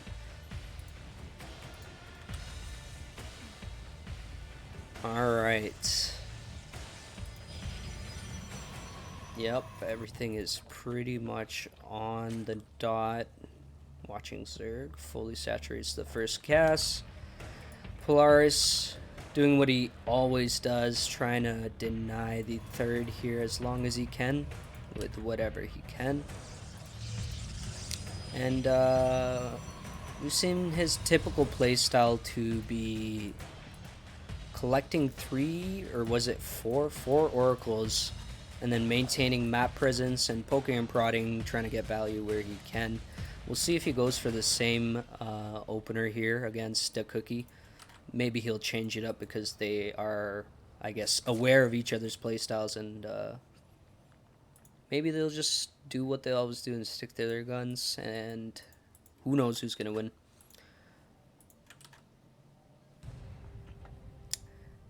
Polaris, yeah, the four oracle into double robo is your bread and butter, isn't it, buddy? The Cookie comes down here, doesn't get delayed too much at all, to be honest. And the queens are out now. He has not pulled from the gas yet, so let's see what he is going to go for with the early gas bank. Polaris got his own double gas up here, I imagine. Oh, I think he just threw it down. Yeah, the Stargate is almost complete, along with Warp Gate research. So yeah, pretty much up to par with what Polaris did earlier in the tournament, in the best of 4. In the round of 4, sorry, misspoke there. So 3 queens out for the Cookie. Now he's going to start spreading that creep over to his 3rd. So he did opt to get the early lair. It's quite an early lair. But this can open up his tech path early, but also give him access to the Nidus network. And here's the first oracle. There are 2 adepts just sitting in the Protoss's natural for defense, in case there's any weird Ling run-bys or anything. The Cookie opting to get the +1 attack and the roach speed as soon as he possibly can. So already he's playing a different game. It seems like he canceled the 3rd, which was set up there as if fake. And the Oracle does fly over it, so he's has to be wondering what is going on here. Polaris checks the other 3rd and confirms, yup, I am being cheesed. Polaris was about to take his own 3rd by the looks of it, and it seems he's put that plan to a halt for now. Throws down Revelation. Yeah, he hit the roaches, so that's good. He knows where the roach army is, or where it will be for the time being. Revelation doesn't last too long, but honestly it feels like it lasts forever. So the Oracle did really well to scout this early, but these roaches are just charging. The Cookie even spreading creep with the Overlords to just get his reinforcements there faster. This is a pretty strong roach rush. To be able to hold this, you need, oh, that'll help. So 1 roach will be taken out of the equation due to that. Can he get any more stasis wards down? Because they really, oh my god, half the roaches just completely taken over in their own little time world, frozen, watching their buddies get wrecked. Still a lot of roaches here coming in for reinforcement though. I don't think Protoss should have stepped out, to be honest. The super battery, does he have enough energy for it? Not right now. So a couple things definitely going wrong for Protoss there. The Void Ray does come out, but too little too late. These roaches will go to town on the workers. There's really no ground army here to fight them. Clever play to put another stasis ward down, but at this point I think this is delaying the inevitable. 16 probes killed for 13 roaches. I think that's really difficult to come back from, but let's see what Polaris can do. If he gets some kind of damage done, he may be able to make a comeback.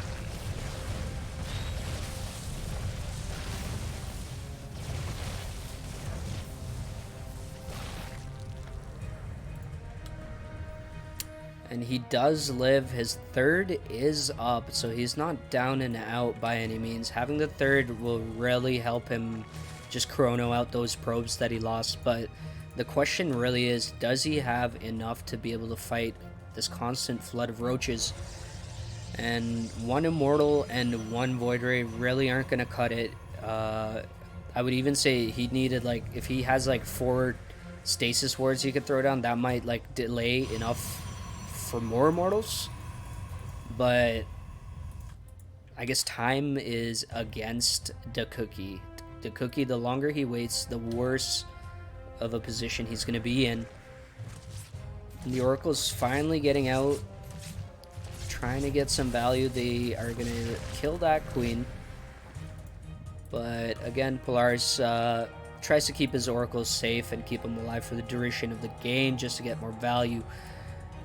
And the Cookie, I don't think is going to be able to find much of an opening, as the Immortal count is going to increase further and further.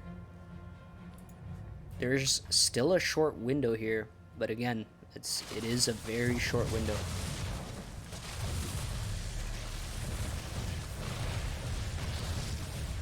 If he gets this base, this will be a huge pickoff, but again, the Immortals are here in 4 now, and they just wreck these roaches.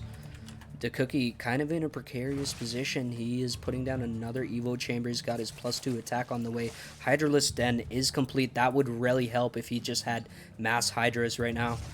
Overlord's running for their lives right now as a Void Ray just single-handedly starts frying them. The Cookie, he's got a decent size force in terms of roach count, but the Hydra count honestly is what counts here. Oversaturated on his 3rd, hasn't gotten his 4th yet. Honestly, he should have moved his workers back to his natural here. He's starting to get the Hydras he needs now, but he's really gonna make a huge ton of Hydras and make an attack. He's gonna shut down this base. The longer this base stays up, and even this one, once this base gets set up, Protoss is gonna have so much money, and he can just open up all his tech. Unfortunately, I don't see any forges yet. The upgrades would really help, but you know what? He's got such a strong army because of where he's decided to spend his resources here, that I don't think the upgrade advantage the Roach Hydra has will be as substantial as we think. But let's see. The more Hydras there are, the more damage this Zerg army is going to do. And if there's just too many Hydras, this Protoss army is going to get evaporated. The Colossus is pretty good against the Hydra, but the Colossus count usually needs to be like 2, 3 to like really start laying splash damage. Okay, Protoss attacking, good force fields, is cutting off a bit of the army. He's kind of force field half and half. I'm not too sure, but you can see the damage output from the upgrades is pretty devastating, and now the rest of the army is free to do as they please. The Colossus Splash is doing work on the Hydralisk, but still the DPS here is not going to be able to contend with what the Hydras can do. Now I want to see Zerg's reinforcements. I'm not too sure if he's going to have them. Okay, here they come. And with these reinforcements, I think Polaris is going to have to pull back. He definitely can't stick around. If he loses these Colossus, that's going to be a huge blow. That's great stasis ward, just defensive stasis ward for the retreat. It did... yeah, there was no link speed, I noticed. It did save Polaris from losing a bunch of Colossus, but I do think he's in a pretty dangerous position. There's not really enough ground force here to protect the Colossus. So he will be depending heavily on his micro to be able to win engages here. Polaris, though, we talked about this 4th base being up. Zerg is starting to saturate his 4th, but as a Zerg player, you should be 1 base ahead of your opponent, whether it be Protoss or Terran. And you're starting to see, as this Colossus count increases too, the splash damage is pretty crazy. It's starting to even affect the Roaches slightly. But again, no forges yet, or I guess there's the forges are up now, but I think it's just +1. Yeah, 1 forge up. So +1 attack on the way, about to be finished. That's really going to help in these engages. Look how many Colossus there are. Polaris just has so much money in his economy with 4 base that he can afford to have tech like this, especially after he didn't lose any of them. Look at this. It's just War of the Worlds. It's just a bunch of Colossus. I don't know what to tell you guys. The Spire is now on the way, but this is far too late. I think with this number of Colossus, yeah, you can just throw in any unit composition, and the Hydras will not cut it because they will get fried. Polaris even sending a group of charge lots from the north, and that's really gonna be brutal when DeCookie has to split his army, but let's see what's going on here. Polaris starting to head into the natural while DeCookie handles these charge lots, and there's just so much splash here from these Colossus. With the extended lance upgrade too, I mean, the damage is just crazy. As long as Polaris is kiting, see, if he gets jumped on, the damage will start to stack up. Oh my god. The lasers.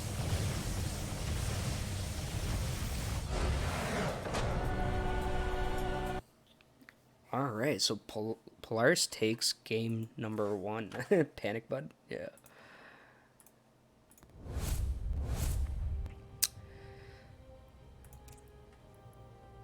Well played by both players. DeCookie pulling a quick one, going for a roach rush, but I think he just missed the timing when he had his second group of roaches masked up. So Polaris managed to take the economic lead there, and you could see he could just create whatever he wanted forever. So let's jump into game number 2. This one's going to be on Romanticide. And let's see if DeCookie can tie it up.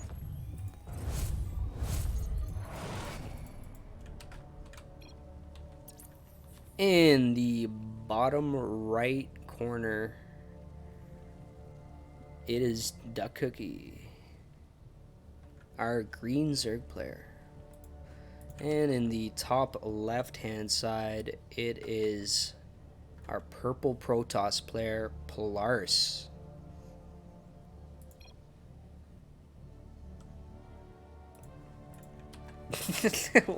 I'm not too sure what they're talking about. Did DeCookie just fuck up? Yeah, I think DeCookie... What are they talking about? So, I just want to point out that because they were just chatting and stuff, DeCookie made 2 overlords at the start of the game, which will kind of cripple your build. It just delays everything. But I guess they're just talking about school or some shit. You know, just casual, best of 7. You know, what's going on? Oh yeah, Polaris is up a point. Let me throw that in there.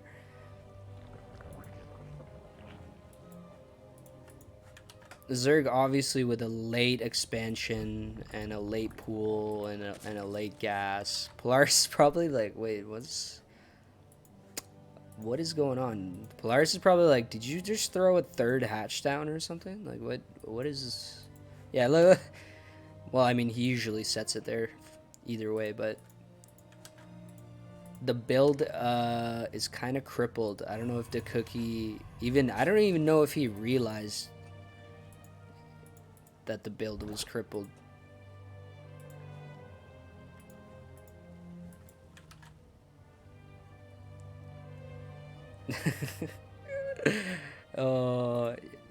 So our Zerg player, our green Zerg player, started the game by making 2 overlords, which is for sure an accident. There's no reason you would need 2 overlords. So he's slightly behind, but I mean, he's doing well to just get right back on that horse and continue his build.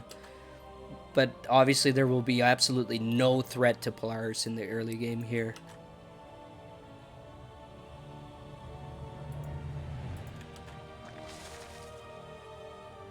The Cookie trying to get back up to speed as soon as he can. He is neck and neck for Worker. Polaris just got ahead because he's chronoing these probes out like a madman. And the Cookie's third. Not too late either.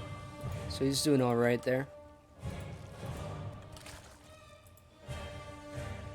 The Cookie working to saturate his bases. Polaris with the classic Stargate opener. He's even got a shield battery here early because he really didn't like those roaches last time. And he's not taking chances with the Ling Flood either. For the Cookie, I don't know. The third is on the way. We'll have to wait and see what kind of tech choice he goes into. We know he likes his roaches and his hydras. So that is most likely what it's going to be. And here's the Oracle from Polaris. And rightfully he'll be joined by 3 others to make a squadron that will pillage the lands in Romanticide, Ellie. Polaris says in chat he was scared of the Ling Flood specifically. Yeah, I would be too. I would not want to be down 2 points just off the bat. So he's ensuring that he will not die early. And we're going to see this game play out. The Cookie throwing down his spores well in time for this Oracle to be shown up. But again, Polaris, we've seen him just go for the scout. You know, he'll throw down a revelation, just keep an eye on what's going on in the Zerg base, and take his own third, as you can see on the screen here. So Polaris setting himself up again for that economic advantage. Like, to keep up with that, Zerg needs to throw his 4th down immediately, right? If he's trying to out macro his opponent. Ooh, here we can see Double Evo, Roach Warren, and Lair on the way, already halfway done. He only has 2 gas, I think. Oh, okay, never mind. He's got 2 more here, so he's gonna have 4 gas. A shit ton of drones here, oversaturated. Kind of undersaturated in the main.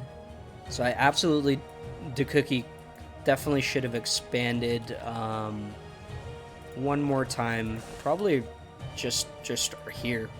Probably here. Should have thrown the upgrades down and thrown a 4th down. As he is starting to float some minerals. On the other side, I think this is the 4th one. Is this the 4th Oracle? That's the 3rd. So one more Oracle is going to be on the way before this starts to become a shit show. And these Oracles are just going to be flying around, tagging stuff, throwing stasis wards everywhere. Polaris has a very interesting playstyle, and it kind of revolves around what these Oracles do and what they get done. And I think it's really fun to watch. The Cookie setting up his roaches at the ramp just in case, you know, some adepts poke or anything like that. He's got his 4th down, but again, this is quite late. You want to have that 4th already up around this this time for sure, so you can start transferring some of these drones that you have spread across. And the Cookie, actually, the other thing I would suggest, you need to check what in your build, what time you can fit in your macro hatch. I think that also attributes to why you're floating. It's not like there's a bunch of things going wrong for you to float minerals. It could just be a couple big buildings that could be fit in. So here we see the timing is pretty accurate. The +1 carapace and attack just finishes. There's a shitload of roaches here. And there's definitely not enough Protoss here to be able to fight this. But if the time warps, you know, do what they did in the last game where they cut half the army out, absolutely Protoss has a solid chance. Polaris flying right over the Zerg units. He's going to be able to take these guys. Doesn't even need to. I guess he's just preparing for defense. These Oracles, where'd they go? Oh, he sends the Oracles back out as Zerg moves in with a devastating force. One of the time warps goes down, but it only gets a 3 units, so this is definitely not enough to be able to hold it. Does he have enough energy for the super shield?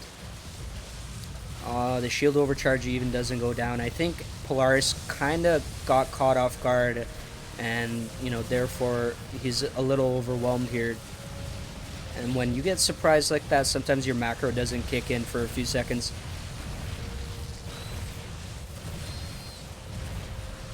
Doing pretty well. The Oracles tried to do what they could, but with that last Immortal going down,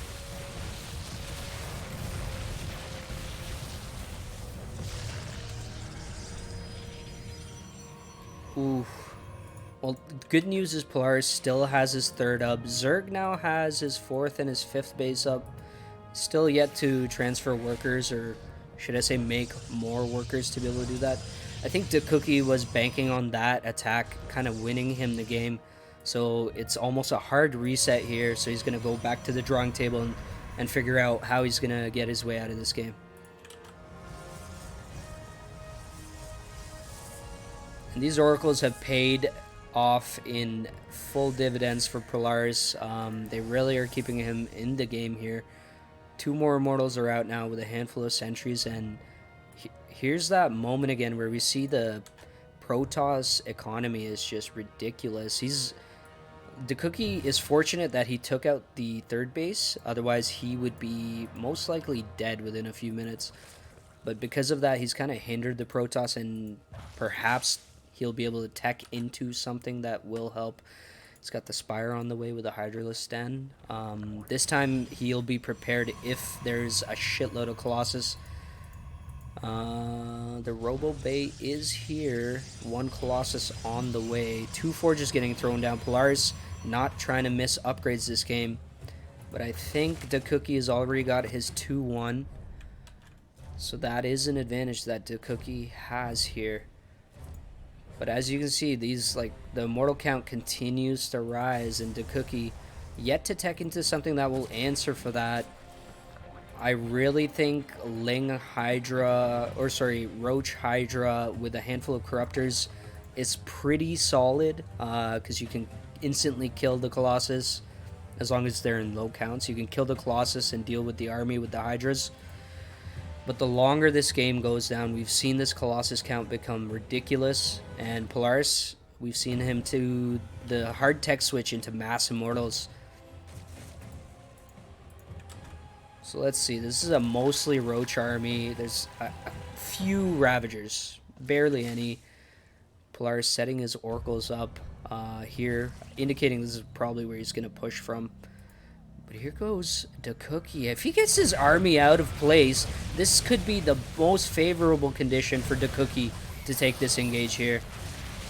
A bunch of stasis wards get triggered there by Lings, but that's not really the purpose of those wards. 1 Immortal getting caught out. DaCookie doing pretty well to get closer and closer and try to get on this army. The Ravagers kind of being used to bile the enemy forces rather than the force fields. But otherwise, DaCookie is absolutely taking advantage of the out-of-position army. And this base is going to be evaporated. Workers should be falling like flies as well here. And now they are at even worker count. Polaris is behind in supply, and DaCookie is maxed. So I think this attack is just going to continue. Overlord here can see everything.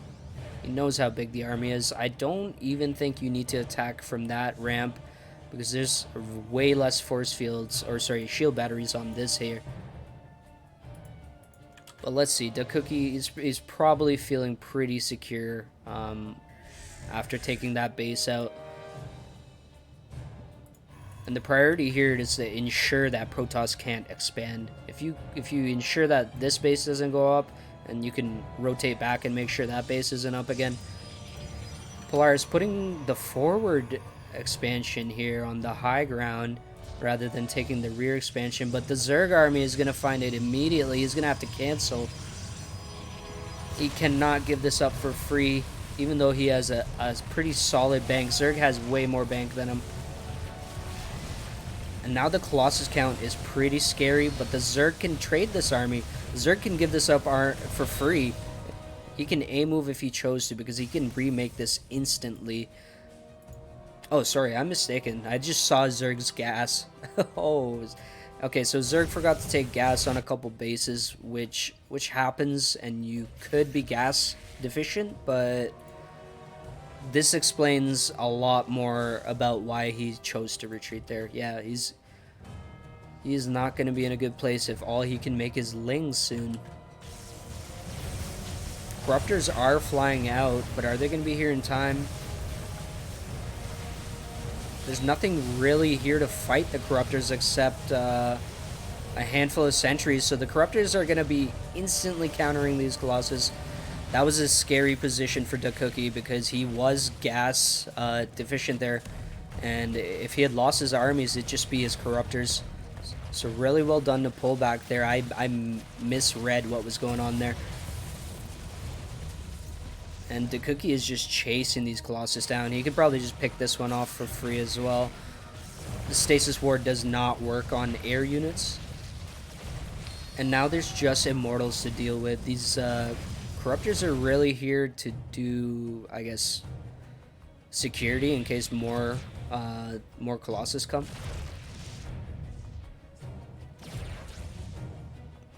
And Zerg is just maxed all over again. You can see Protoss' supply is starting to dwindle, and this is because his bases got denied so many times. He's had to rebuild, I think, 3 Nexus.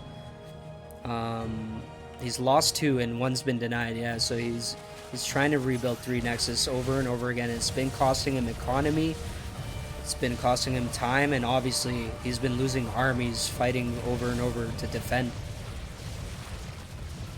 And the Corruptors chewing right through that Nexus as the Hydras take care of the Immortals. Hydras counter the Immortals pretty hard. And I think this will be where we see the Zerg take the win, going for the tie. And we will move on into game number 3 most likely. Zealots are good against Hydras, but the DPS right now is just too high. There's way too many Hydras. These Immortals kind of getting blindsided as they were fighting reinforcements. And yeah, the Corruptors, I mean, the Corruptors could just take out pylons if they wanted. And there's a G. Oh, okay, two Gs, no problem. No problem, I thought it was 1 G. Got worried for a second.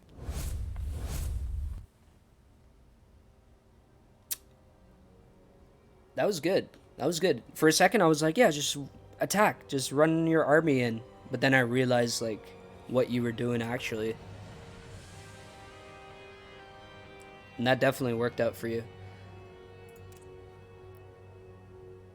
Game number 3 is on Pillars of Gold LE. And it is a tie game right now, folks. It is 1-1. So let's hop right into this next PVZ.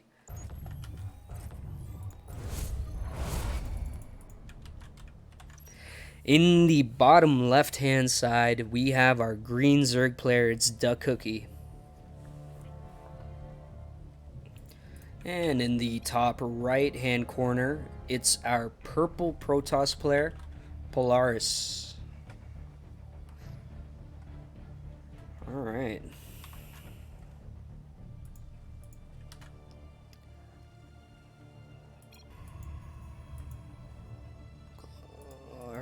Alright. Polaris seemed to be in a very strong position last game, but then he got hard countered eventually, as he lost a few too many bases, and then he got hard countered with those Corruptors, just in the nick of time, to be sure. Zerg would have died if those Corruptors weren't there. So it was a very close game. Well played by both players. I'm interested to see if they decide to switch it up or if they're just gonna bust out their best builds again and just butt heads in the middle of the map or something. Polaris actually coming in for this scout. Does he always scout into the main? Maybe he always does. I thought he usually just checks the natural and just... I haven't been paying attention to this probe. I think he does scout, but I ignore it. Or he just blends into the creep.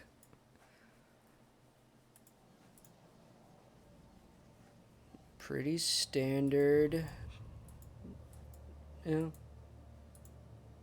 He's gonna put the cybernetics. And he's gonna finish the wall with the Stargate. Yeah, it's most likely gonna be the same opener, and I don't blame Polaris for going into the Stargate for oracles that he likes. He seems to do really well with it, and a few times here and there last game, the oracles were keeping him alive, and even winning fights. So it is obviously something he is good at and something he can utilize well, whereas other people might just lose for oracles. He's chronoing out the first adept. I think we're going to see the Stargate get thrown down here.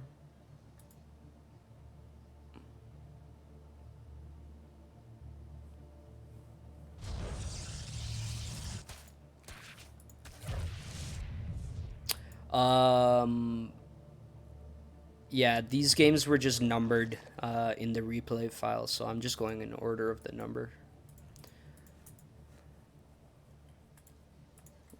Overlord here, just keeping an eye on everything.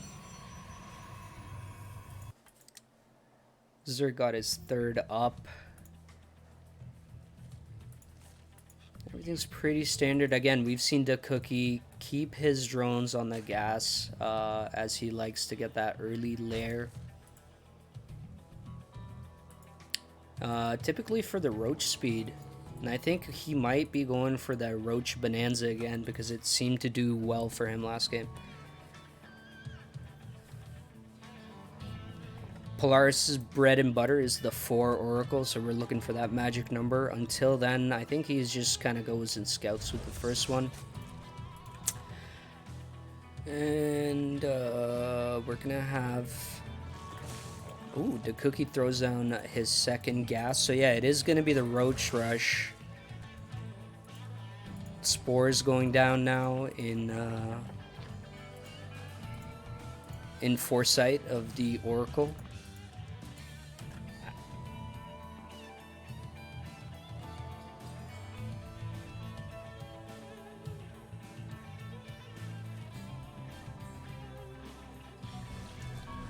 Polaris, you're saying Oxide is game 3?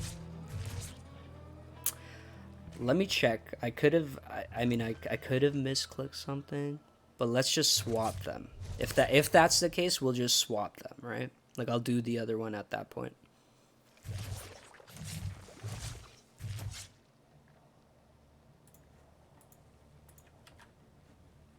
Okay. Is he actually going to lose? He loses the Oracle. We haven't seen Polaris do this, so this is definitely out of character for him. And I'm sure DaCookie is patting himself on the back as these two play each other regularly. And he probably hates those fucking Oracles. So let's see what DaCookie is going to go for. Yep, it's the Roach Swarm with the double Evo. He's got Lair already on the way, so he's going to get the upgrades going. Roach speed on the way. And he's going to try to attack this third as soon as he can. So the Oracle is feeling a little lonely. They're missing their third bud who'd be floating right there. But maybe, yeah, it looks like Polaris is going to replace him. Polaris never goes without 4. He wants 4. He lost one? Whatever. He's making one more. As we see the Lair Tech finish here, you're going to see the Roach speed get thrown down. He's got 4 gas, 6 gas. Oh, man. Oh, there's no Spore Crawler here, actually. I didn't even notice. The Queens are going to get lit up first, but yeah, you should be going for the workers here, absolutely. And it paid off for Polaris to come in before the 4 Oracles were ready. Sticking to his guns instinctually, just getting a bunch of workers here. Let's see what the damage was. 5 workers killed there. He's almost made up for losing the Oracle earlier for free, almost. So pretty good to go in there and do some damage. He's just keeping Zerg honest and also doing some scouts.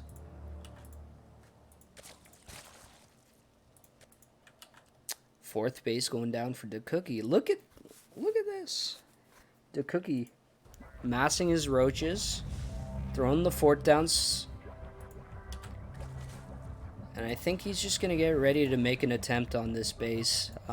Let's see how many stasis wards there are. There's one here, one here, one here. Pretty good spread on the stasis wards, kind of just covering all ends for now until he knows where the Zerg is. But I assume he's going to find the Zerg army with the Oracle shortly. +1 attack and carapace about to finish shortly, and the roach speed will be done too. I think that is what's going to trigger this attack the Cookie is planning. Oh, what? I'm trying to follow these oracles. Oh, here we go. Alright, meanwhile, oh, huge stasis trap goes off, catching half the Ravagers there. That is a really good stasis ward, because this just delays the attack. It gives Polaris time to reinforce with more sentries, more stalkers. Another Immortal can come out, and the wind in the sails of the Cookie are gonna fall short, I think. This is a lot of Roach Ravager. His micro has to be really good to be able to hold this. Polaris kind of losing 2 Immortals walking down the ramp for free almost. He does do the shield overcharge, but I don't think there's enough here at this point. The Immortal count is so low that, yeah, there's just the 1 Immortal here now. 2 more walking down the ramp, but again, I think Polaris just needed more time to be able to hold this. The Cookie trying to move up the ramp. He's got to decide what he wants to go for. He could go for the Jugular in the main. Target firing down the Immortals, yeah. And then there are 2 more Immortals on the way, but I'm sure Zerg is also making reinforcements. Oracle's doing the best they can. I mean, they're single firing units down pretty quickly. And this army looks like it's going to be cleaned up. But what will be here to answer for the reinforcements that are coming on the way?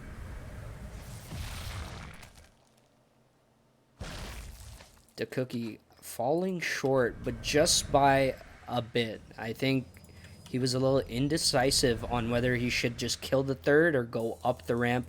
And I think the indecision bought Polaris the time he needed just to fend off, like just to survive. But here's that reinforcements. Oh, and the Immortals kind of getting single fired, just picked off one at a time. Yeah, and now this is just too many units here to be able to deal with. The Oracles are out of energy, so it's nothing like the last engagement. And we will see this third go down, and even the workers coming in for a fight. They want a lick of the action. 2 Immortals firing from the back. They say, let them have it. We're not going down without a fight here. Oh, the Cookie just running his way through the R button. His R button probably doesn't even have the R written on it when he looks at his keyboard. It's just smudged out. It's like white. It's losing its color. Oh, here we go. Alright, let's see what he can get done here. This is okay, he broke the wall. The Ravagers are kind of blocking his way in, but there's so many that it doesn't matter.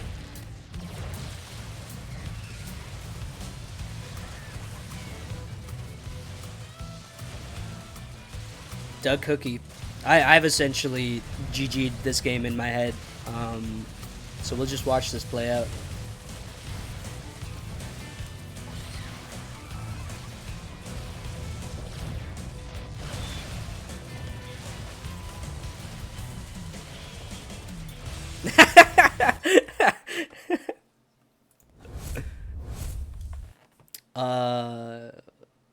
Yeah, well played, GG, well played. The Cookie doing well.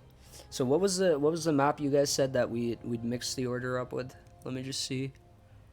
I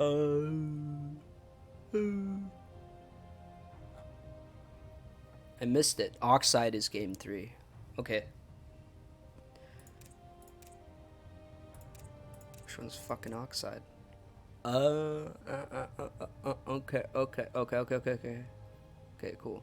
Well, we're just gonna continue going because I think it'll come up. You know what I mean? Like it'll come up. We're just gonna keep going.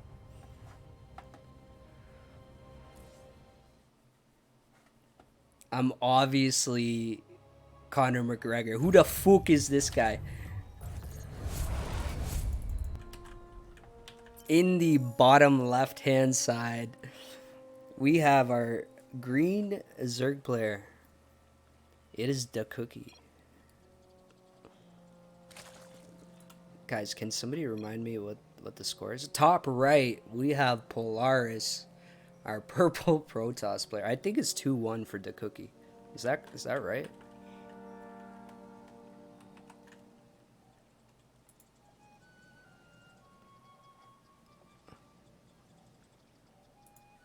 Somebody confirm. Come on, boys. Yeah, we just did game 3. It's 2-1. It's 2-1. Yeah, okay. Yeah. We're good. I'm professional. Feels good to play Imba Ray. The Cookie, don't do that, man. Don't make Blizzard rehire a balanced team.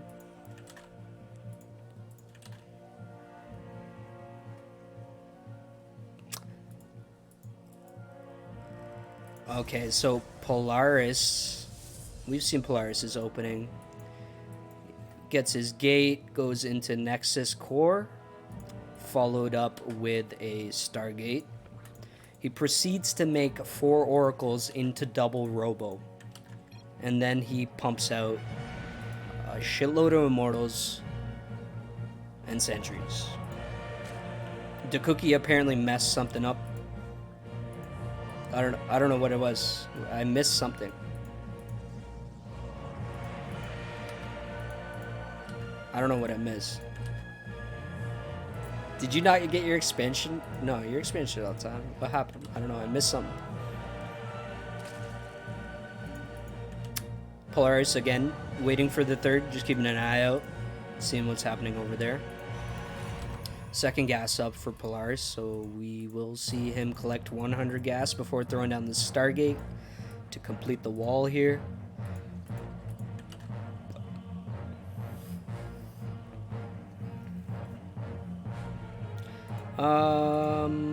Yeah, Zerg just doing Zerg things over here. He's got his second up. He will shortly be sending a drone out to the third. No real sign of like early cheese or anything like that. I think the Cookie is just playing the same build he went for last game, which was a pretty strong build. So I can see why you would want to go for that again, especially if Polaris is going for the same build as well. The Cookie, you canceled an egg. Oh wait, I should be able to see this. No, it wasn't yet. You didn't do anything. Maybe later.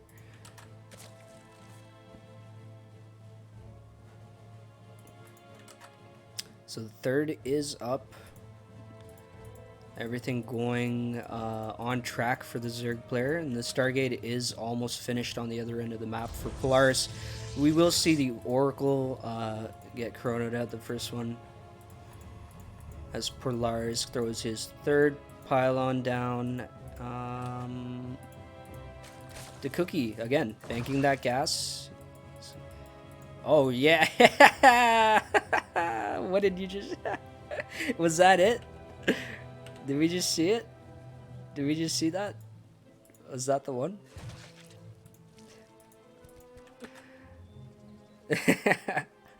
Oh, that's funny. Alright, so we see the second gasket thrown down for the Cookie. So again, this is going to be that same build. He's going to have the lair started up along with the Roach and 2 Evo Chambers, giving him that early Roach speed with the +1 attack and carapace. Meanwhile, Polaris has an Oracle fetish, so he's going to be following that route. He's got a shield battery here in case of any attacks earlier on. And here goes that drone that takes the very aggressive early expansion at the third.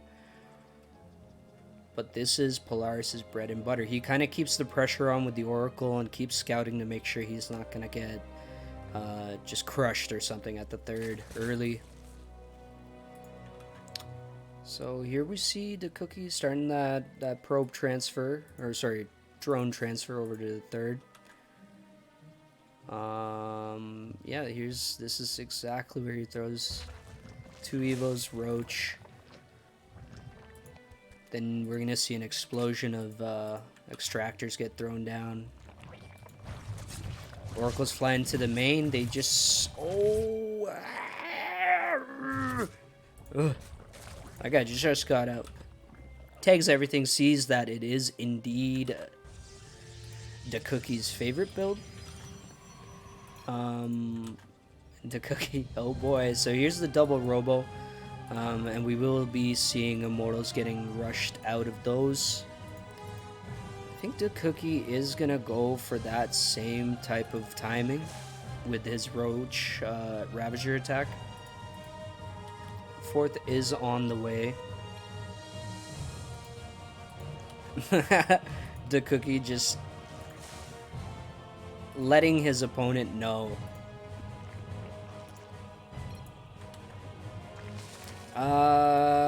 Yeah, it looks like he's short on gas. He missed, I think he just saturated late. So he does put the extractors down now, which will get him to that 6 gas economy that he likes before he pushes out with his roaches. Polaris got a bunch of stasis wards set up all around the entrances of his bases. We've seen those really help him avoid death for a bit. But I think he's going to come up with a different plan if he wants to survive that Roach Ravager attack. He was kind of caught out of position there, you know, fumbling between his natural and the third, and that's where Zerg had a really big advantage.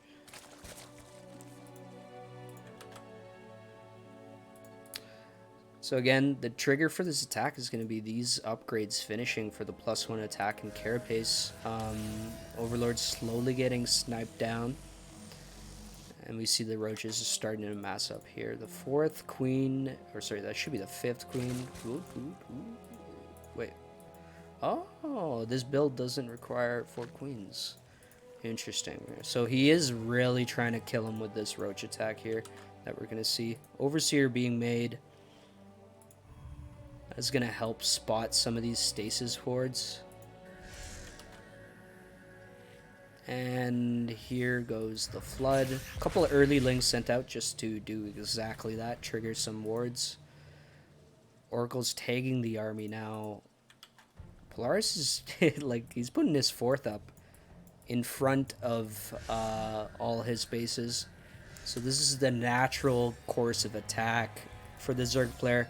And I think all his focus will be ending up here. And just stasis wards everywhere. There's just so many stasis wards. Luckily this time the Cookie can see it with the Overseer, right? So he can send a Ling in. And send a Ling into both of them.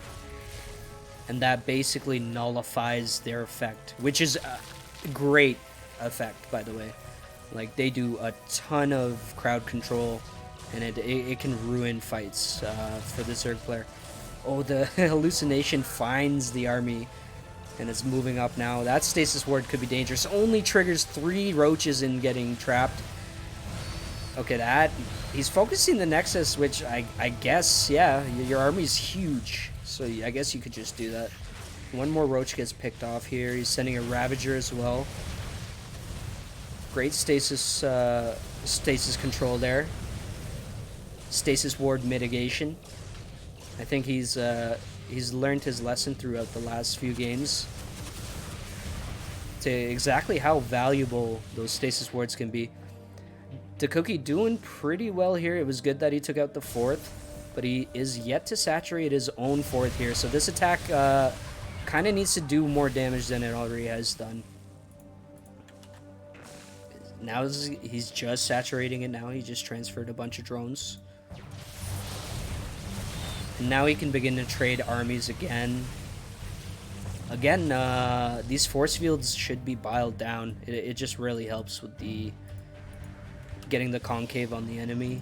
And it kind of nullifies all the efforts of the sentries.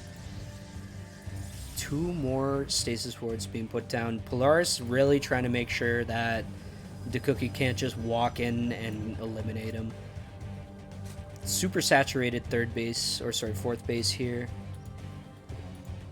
And that's just because he's mining out some of his old ones. But again, he has the money to throw down like 8 bases.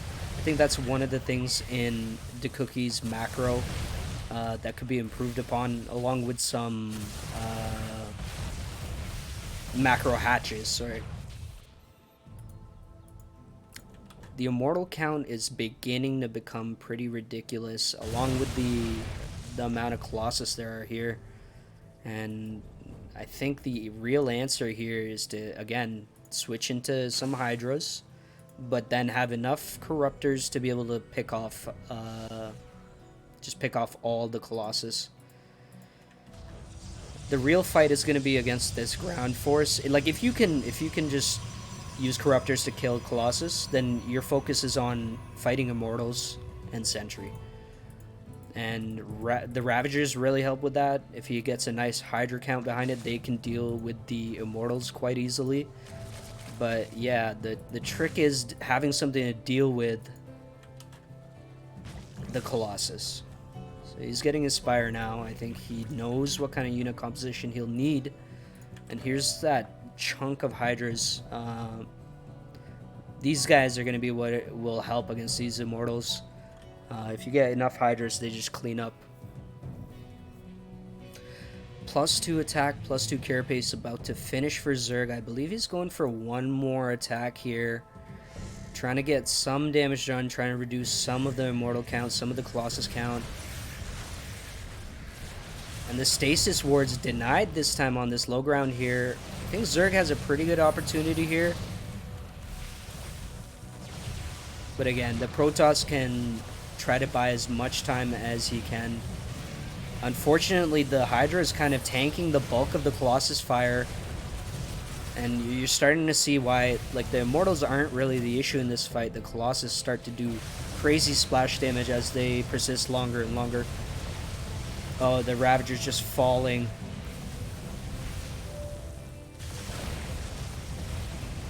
And let's see what happens. Zerg has a lot of money. He can still remax some kind of army here to deal with these forces. Whereas Protoss, he's kind of floating, but he's almost maxed out. So he also has potential to remake gate units, but he cannot lose all these robotics units. He does not want to lose all his Immortals, all his Colossus. And here we go. It's going to be a fight at the 4th base of the Zerg. And there's 1 Corruptor here. This is not enough to deal with this. 3 more Corruptors join the fray, but alright. That's a good Corruptor count, but this is too little, too late, I think. Like, the Colossus have done their job. The Colossus are meant to kill Hydras. Hydras are gone. And at this point, it's up to Polaris what he wants to play at. I'm pretty sure he can just get a few more sentries, bunch of charge lots, and he'll be okay. He just has so many Immortals here. And yeah, if only these Corruptors had been out slightly earlier, it would have been a different fight. Polaris getting even the 5th base. These are huge, huge wins for Polaris here. Just cleaning up all these bases here.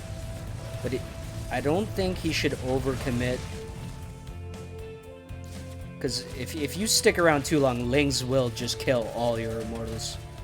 Like, you gotta remember that if there's nothing to fight Lings, Lings beat Immortals. We see this very awkward chase, and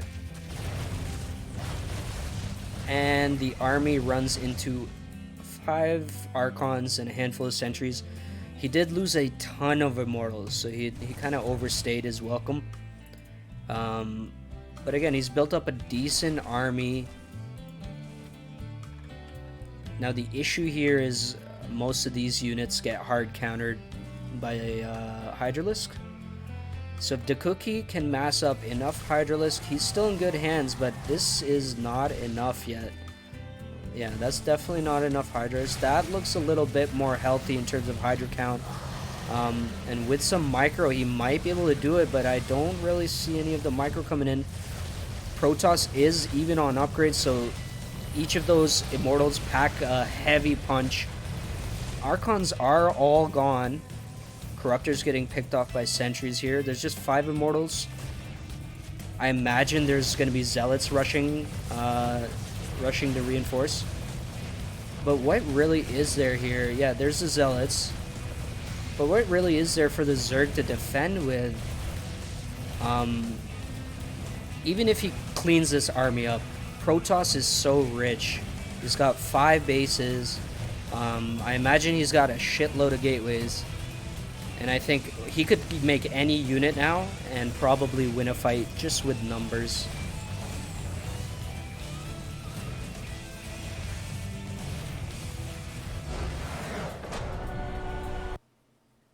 Alright, GG, well played. Game number 4. I had to think about that. Game number 4 goes to Polaris. Well done. Well done.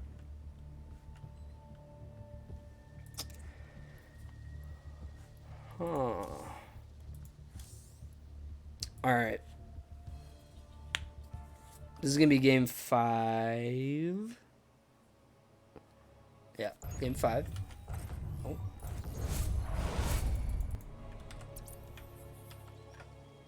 In the bottom left-hand side, it is our green Zerg player, Dakuki. And in the top right-hand corner, it's the purple Protoss player, Polaris. We're sitting here at tie game, guys. It's a best of 7. So essentially first to 4 wins this. So it's pretty neck and neck. Dakuki has had some very powerful early attacks with Roach Ravager, which have put Polaris down 2 match points, but Polaris pulling through last match and tying it up.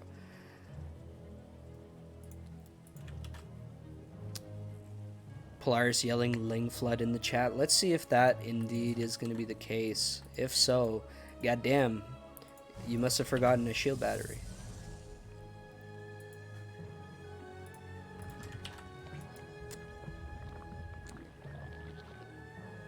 Polaris sees the timing of everything. Seems up to par. Nothing weird going on yet.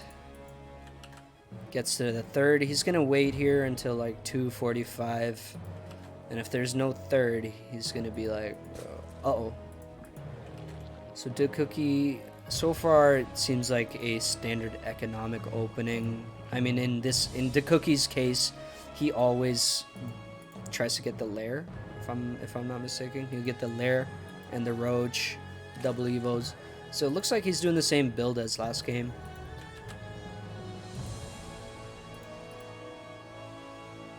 Polaris going into the gate Nexus into core.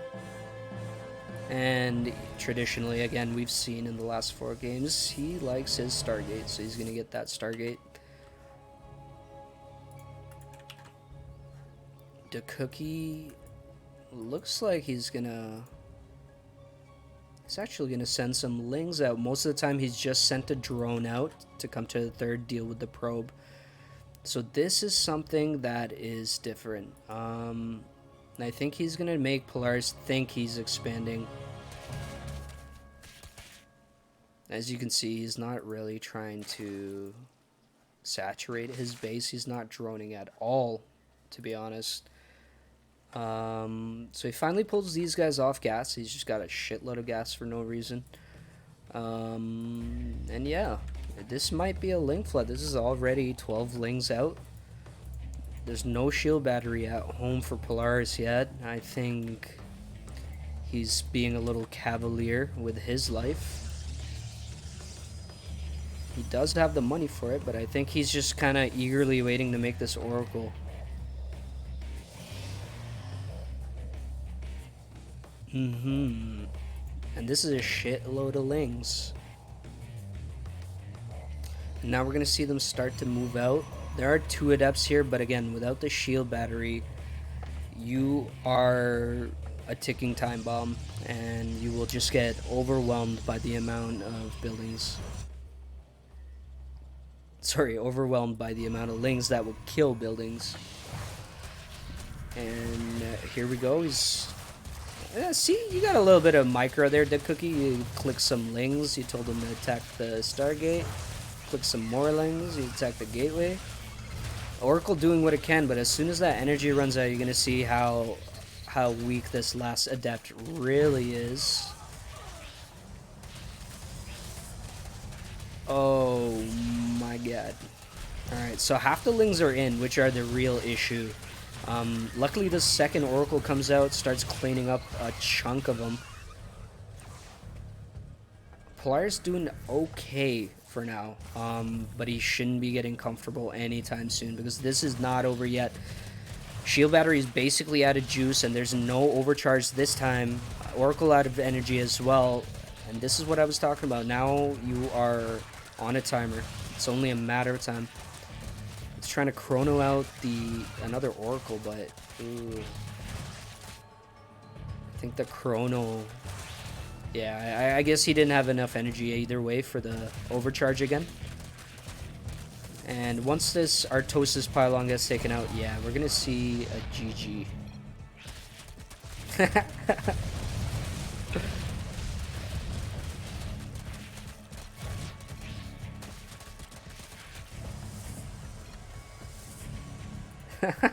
Input race. Whoa. Here we go. Here they come the Lings in the main.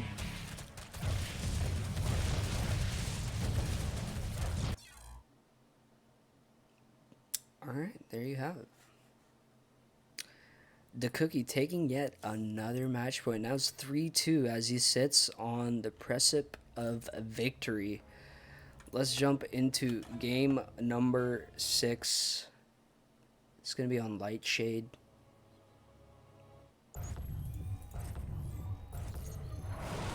Oh, okay, there we go. Alright. Game number 6 on Lightshade. In the bottom right hand side, we have our purple Protoss player, Polaris. Fighting to survive. He is fighting to survive, guys. He's doing well. In the top left hand side, it is the green Zerg player, DaCookie.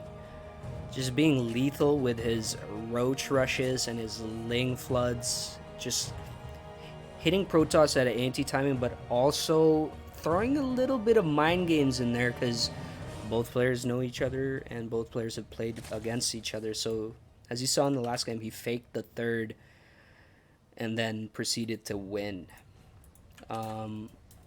Let's see what Polaris goes for here in this final match. It is going to be a tough one for Polaris because he's got to win this. If he doesn't win this, then DaCookie wins the tournament. And even if Polaris win this, in the back of his mind, he's got to know he's got to win one more time to take home the gold. And I think DaCookie has a moral or like a morale advantage. Sorry, not a moral advantage, a morale advantage, you know? Like, he's feeling good about this game. This is a game that he can take some risks, but if he wins, he knows if he defends well and doesn't lose to some shit, then he got this. So I don't expect we're gonna see any kind of cheese from DaCookie, but who knows, man? This guy might just Ling flood as again. Just gonna. You have a moral advantage too. You're just more of an ethical person than Polaris. Well, most Protoss players are unethical players, so I grant you that as well. No, Polaris is actually probably the most honorable Protoss player I've ever seen. He will have 4 oracles and not eliminate your entire mineral line. Because he's that good of a guy.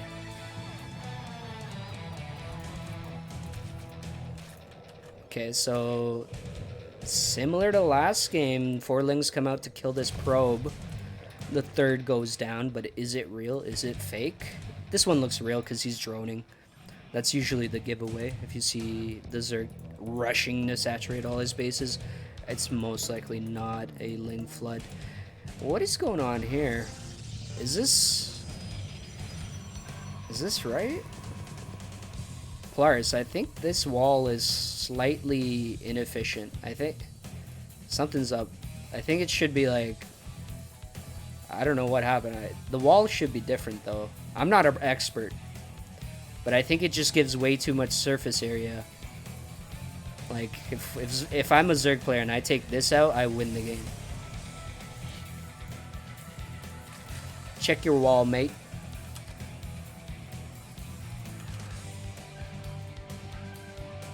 Third base going down for DaCookie. And everything's pretty standard for Polaris as well. He's got his 2 Adepts there for defense. Shield battery already there. And the Oracle is on the way. The first of many, I'm sure. Third base pops for DaCookie. He should have his spores on the way.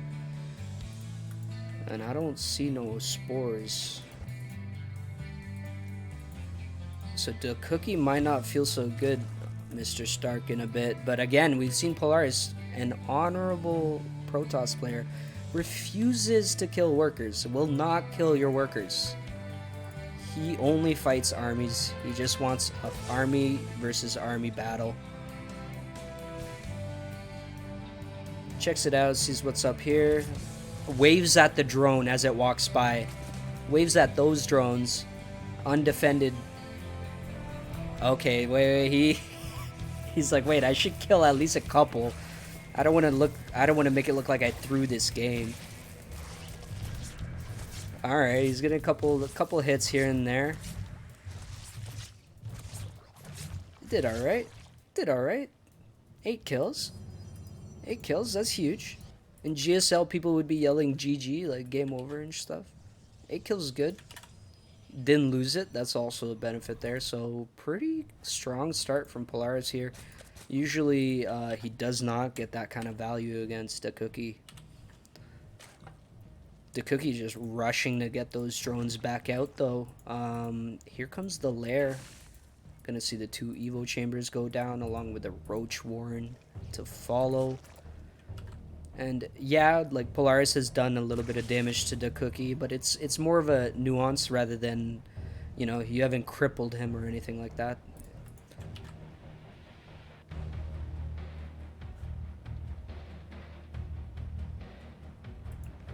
Polaris's third base up and on the way is the Roach Warren for DaCookie. And our Zerg player is now 3 base saturated, basically. I think he's missing like 2.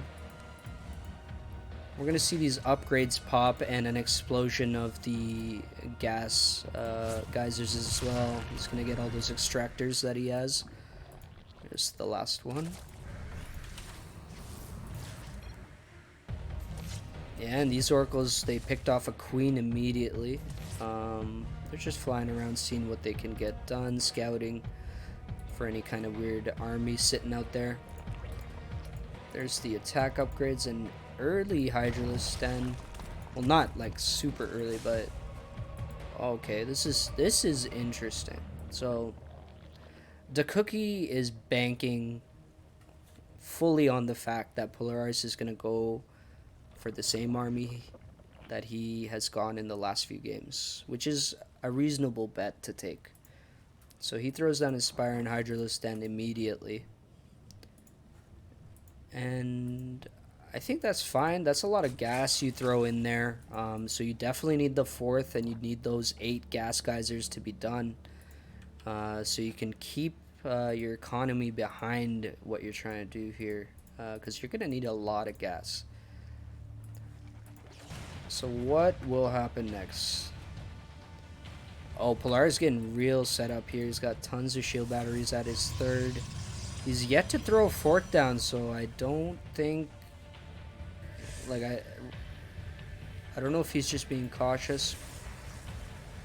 But he is using his money fully. You can see he's going for the upgrades. He's got the Thermal Lance on the way. Oracle's out here just keeping an eye on things. 4th base for Zerg, fully saturated instantly. He's going to start mining gas, which is really what he needs that 4th for. That is the key. Alright, these Oracles look around. The 4th base goes down for Polaris. I think the Cookie is going to be prepping up that army. He's usually going to hit when his 2-2 completes. But we may see him want to go for like an earlier attack. Otherwise, he's going to have to deal with the Colossus, which are coming out 2 at a time.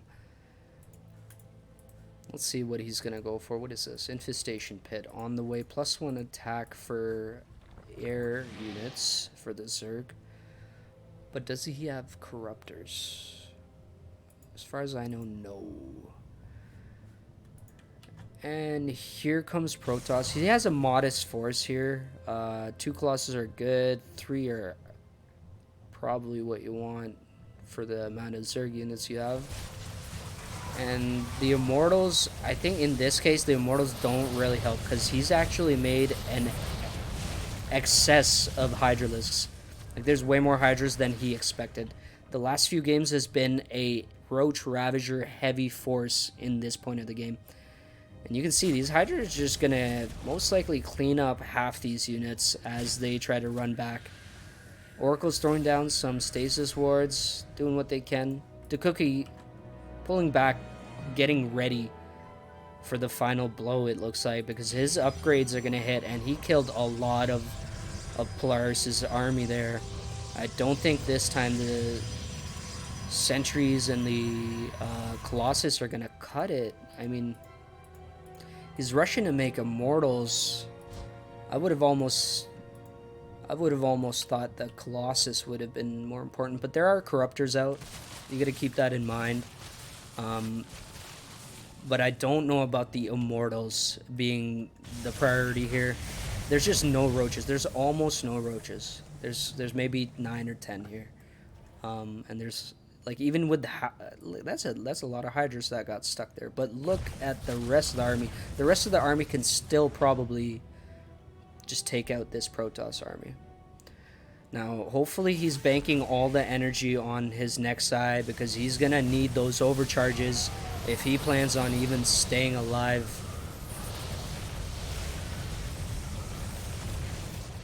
Pretty well done. Those force fields and the stasis ward have kept him alive for a little bit longer. Maybe he can get more Colossus out. He got a huge chunk of... Oh, the Zealot run by. Sorry, guys. I didn't look at the minimap. Beautiful Zealot run by. Took out the natural of the Zerg, recalling all his units to deal with this. The Macro Hatch will have to do for now to mine. But Zerg does have his, I guess, his 5th, which is now demoted to his 4th. So it's not all over for either player, to be honest, as Polaris is also taking more bases. He's rebuilt 4 or 5 Immortals. But again, unless you're fighting a pretty dominant Roach army, the Immortals don't really add as much as, say, other units could at this point of the game. Colossus are a great pick, but yeah, I think we've seen the meta shift into kind of having a Skytoss army after you get through this Colossus phase.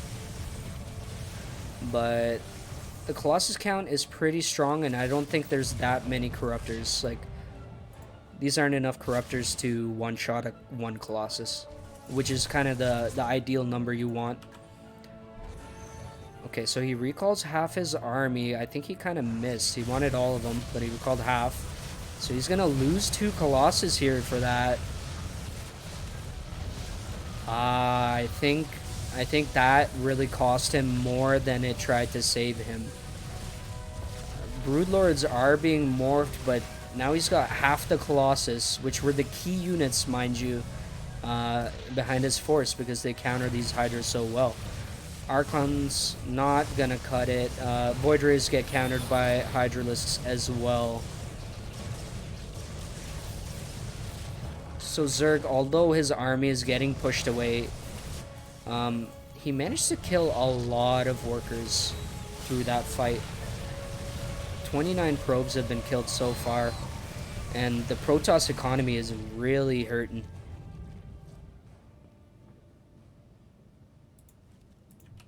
And look at this. Now we got Broodlords. So I think the Void Rays, where are they? Here they are. These would absolutely crush these Broodlords if they could catch them right here, but I think he doesn't see them. Yeah, the Broodlords are actually sneaking away. So that's a win for the Zerg player there, not losing those. The Protoss army is kind of trickling in, but again, man, the Hydra is just so devastating against the current unit composition. The only unit that really does damage against them is the Colossus here. Okay, now with the Broodlords joining in, this is going to eliminate these Colossus as well.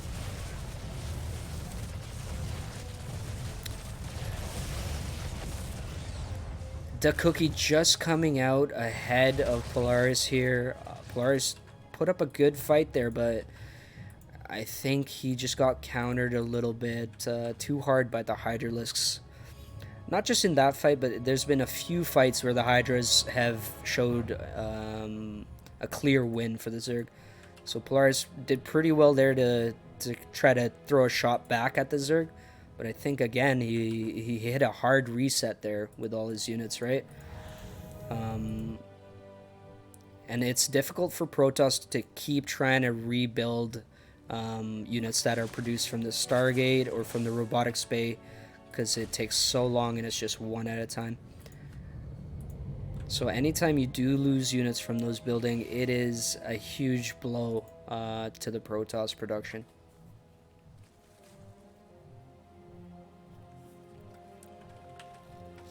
We see more and more Broodlords joining this force here. It's still mostly Hydralisks, but I mean, if you try to counter Broodlords with the Void Rays, it's a sticky situation, because then you just end up fighting a bunch of Hydralisks afterwards. He's getting Disruptors now, which really would have helped. Like, Disruptors would have been, if used well, maybe even as good as the Immortals, but I think the Immortals at a higher count definitely are easier to use and less micro-intensive. Great Warp-In, I just caught the bulk end of this. Great Warp-In to the main. I think this is one of those plays that Polaris hasn't utilized enough to kind of put himself ahead. We saw it work out great when he took out the natural. He goes for the main, but the Hive is a thick boy, so the Hive does not get taken out here. And Zerg is still trying to get his 5th up. He's kind of like, he has a big bank, but he's not mining as much anymore. So the Zerg is just hoping that he can win the next couple fights and make a new army and win that fight, maybe close the game out. Because if he keeps losing bases, I think Protoss has a strong opportunity. But here comes Zerg. He wants to take a fight. You do not want to lose any of these. He's fighting outside of shield battery range. And the concave for Zerg, you can see it's just like almost a full surround. Even the roaches move up to get onto the Immortals. And yeah, I think we're going to see most likely a GG here.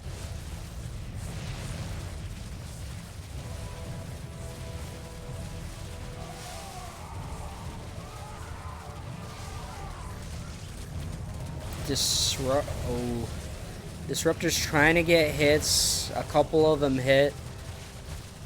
They're doing what they can, but at this point, the Broodlords are already here, which like hard counter, like most Robotech. I think Broodlords counter every Robotech. So you can't depend on that tech tree to help you any further. And yeah, no, it was a good effort, Polaris. But I think he's just sitting and letting it sink in. That Zerg is very, very good with Hydras. Holy shit. Yeah, this is one of the reasons that you will see most Protoss almost blindly get Storm, because just having Storm is such a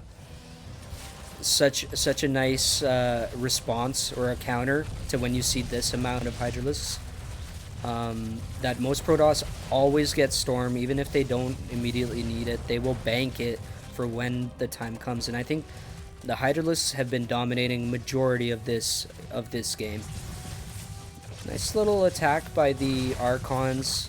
They're doing what they could, but at this rate, the Zerg army is just way too big.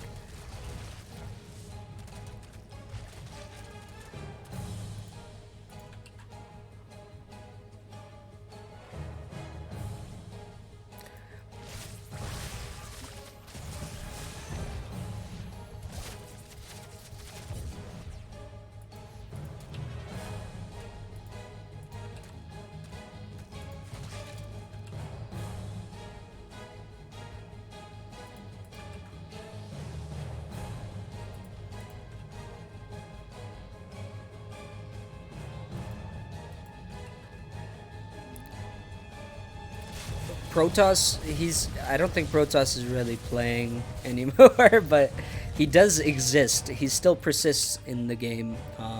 He is here. We must not forget it. We must not forget him. Okay, let's. Can we? I hope we get a couple juicy disruptor hits, just as a cherry on top. Oh no, oh no, they're seen by the brutes. Oh no, oh no, no, no. That was unfortunate, because we could have seen maybe some cool stuff. But the broods just buzzkill. The broods are buzzkill, aren't they? Oracle's doing what they can. They've outlived their purpose. Imba race. Polaris. In disbelief. In utter disbelief.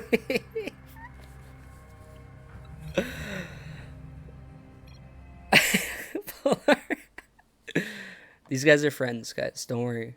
They just they're good friends. That's why they talk like that. All right, so congratulations.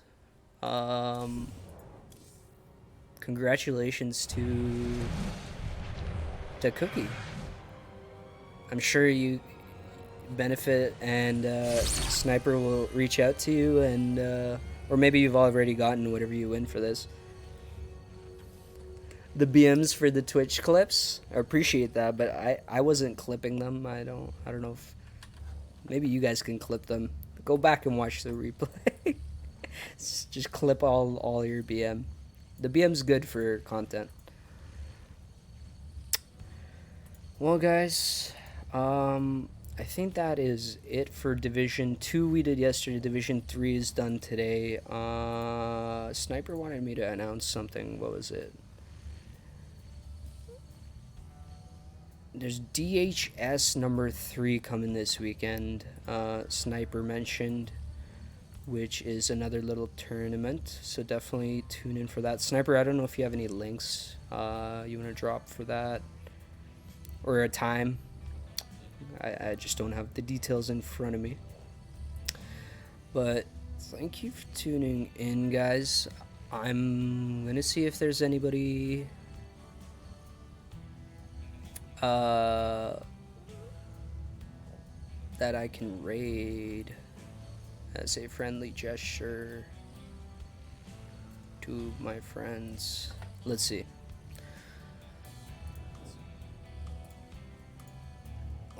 Let's see.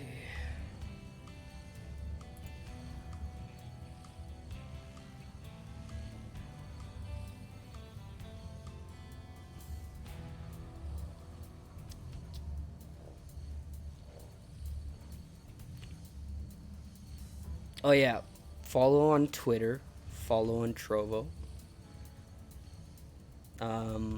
The Trovo account is Destiny Star League. And follow Destiny Star League on Twitter. And I don't know any other last announcements. Thanks to everybody who tuned in. Thank you the contestants for putting on a show. I enjoyed casting you all. It was some fun. And I'm gonna toss you guys over to another caster friend of mine that I know from another tournament. Polaris, get out of here. Don't judge me. Polaris, come fight my Zerg.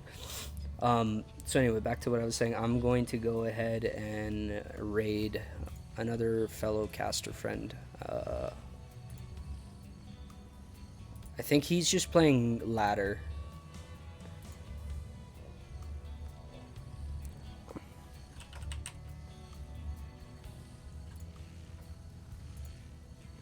So let's go ahead and raid him. Give him a little, hey, how are ya?